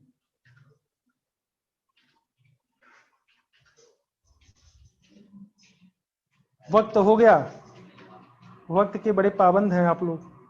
चलिए, अच्छी बात है, वक्त के पाबंद होना अच्छी बात है। हाँ, अभी देखिए कुछ लोग क्वेश्चन कर रहे थे कि मैं वेद सर हूं कि नहीं हूं। सोशियोलॉजी की क्लास कल होगी मॉर्निंग में, ठीक है? 7 मिनट है अभी। तो मैं बता दूं, वेद सर, मेरा भी नाम वेद है, और जो आपको इकोनॉमी पढ़ाते हैं उनका भी नाम वेद है। दोनों लोग हम भाई हैं, ठीक है? इंडियन सोसाइटी में पढ़ा रहा हूं, और अभी आपका आगे जो कुछ सब्जेक्ट है उसको भी मैं पढ़ाऊंगा, ठीक? और बहुत से बच्चे जानते भी हैं, जो हम लोगों से पर्सनली मिले हैं वो जानते भी हैं। हाँ बिल्कुल, ट्विंस हैं हम लोग। तो अभी, हाँ ज्योति, आप, अच्छा आपको पता था। बिल्कुल, आप लोग बस अभी आप जुड़ते रहिए हम लोगों से, बहुत सारी चीजें पता चलेंगी, जो हमारे दिमाग में है वो आपको पता चलेंगी, और जो आप लोगों के दिमाग में है वो हमको भी पता चलती रहेंगी। ठीक है, आइए संस्कार पे हम लोग बात कर लेते हैं। शॉक्ड नहीं, शॉक्ड मत होइए, दुनिया में ट्विंस पाए जाते हैं, और साइंस में आपने पढ़ा होगा मोनोजाइगोटिक ट्विंस, ठीक है? तो वही हम लोग हैं, नॉन आइडेंटिकल। हाँ, वेद मेरा भी नाम है, वेद उनका भी नाम, वो वेद प्रकाश है और मेरा नाम वेद प्रताप है, ठीक? बच्चे जो जानते हैं इंस्टीट्यूट पे, सेंटर पे, वो प्रताप सर के नाम से मुझे जानते हैं, उनको वेद सर के नाम से जानते हैं, बट हैं दोनों, बहुत से बच्चे दोनों को जानते हैं। सच में, हाँ जी सच में, सूरज कुमार जी। नहीं, जोकिंग नहीं, जोकिंग नहीं है, ये हकीकत है, ठीक है? और सेम टू सेम है। अच्छा, आप लोग इंडियन सोसाइटी से रिलेटेड जो भी आपके डाउट्स हैं, वो मैं नंबर आप लोगों को दे दे रहा हूं, इस पे आप क्लियर कर सकते हैं, ठीक है? 986866, दिख रहा है? 2303, ठीक? ये नंबर है, आप लोग इस पे कांटेक्ट कर सकते हैं। अगर इंडियन सोसाइटी से रिलेटेड कोई क्वेश्चन, आपके डाउट हैं, तो आप इस पे कांटेक्ट कर सकते हैं, ठीक है? नहीं तो आप पता चले वो उनको परेशान करिए कि ऐसा, तो वो फिर हमको पूछेंगे, तो डायरेक्ट आप क्या कर सकते हैं, क्वेश्चन कर सकते हैं, और उस सारे क्वेश्चन का जवाब आपको मिल जाएगा। जो मुझे लगेगा क्लास में मैं बताऊंगा, उसको मैं बोल दूंगा कि क्लास में बोलूंगा, बताऊंगा, और बाकी चीजें जो आपको क्लास से रिलेटेड है उसको आप यहाँ पे पूछ सकते हैं, ठीक? नहीं, मैंने कब बोला मैं वेद नहीं हूं? मैं वेद ही हूं, बट मैं वेद प्रताप हूं और वो वेद प्रकाश हूं। हाँ हाँ, मूवी जैसा कुछ होता है, लेकिन यहाँ हकीकत है, ठीक है? देखिए, आइए थोड़ा सा हम लोग संस्कार पे बात कर लेते हैं, सेक्रामेंट्स, उसके बाद फिर आप लोगों को वक्त का इंतजार है, वक्त तो चलता ही रहेगा, वक्त आ जाइए। देखिए, संस्कार का मतलब क्या है? देखिए, भारतीय समाज में जब हम संस्कार की बात करते हैं, ठीक है, जब भारतीय समाज में हम संस्कार की बात करते हैं तो एक बहुत बड़ा महत्व होता है। कहा जाता है 16 संस्कार भारतीय समाज में व्याप्त है आज भी। ठीक है, 16 संस्कार, भले आज 16 संस्कार पूरी तरीके से प्रासंगिक ना हो, है ना, और बहुत से लोगों को 16 संस्कार पता भी नहीं है ठीक कि होते क्या है। कुछ संस्कार हो सकता है पता हो कि कैसे है, जो गर्भाधारण के समय होता है, गर्भाधान का, उसके बाद जन्म के समय का, ठीक, सॉरी, इसके बाद आप विद्यारंभ देखते हैं, उपनयन संस्कार हो गया, अंत्येष्टि हो गया, विवाह, ये सारे संस्कार के अंतर्गत ही आते हैं। हाँ, उपनयन ठीक है, ठीक, विवाह उपनयन ठीक है। मैं बोल रहा हूं ना कि कुछ ना कुछ पता है लोगों को, लेकिन 16 शायद ही किसी को पता होता है। ठीक, क्योंकि धीरे धीरे संस्कार की मान्यताएं कम, लेकिन फिर भी संस्कार क्या है, भारतीय समाज में अपने आप में एक विशिष्ट विशेषता के रूप में देखी जाती है। संस्कार का मतलब क्या होता है? संस्कार कुछ कुल मिलाकर के जब हम देखते हैं जातीय व्यवस्था को, अगर हम पढ़ें, जब हम लोग जातीय व्यवस्था को पढ़ते हैं तो जातीय व्यवस्था संस्कार को बहुत ज्यादा क्लियर कर देता है। ठीक है, और उसमें भी जब आर्यों की बात करते हैं, आर्यों के साथ भारतीय समाज की बात करते हैं, श्यामाचरण दुबे अपनी पुस्तक में अच्छे से वर्णित किए हैं, तो उसमें संस्कार की बात बहुत ज्यादा दिखाई पड़ती है।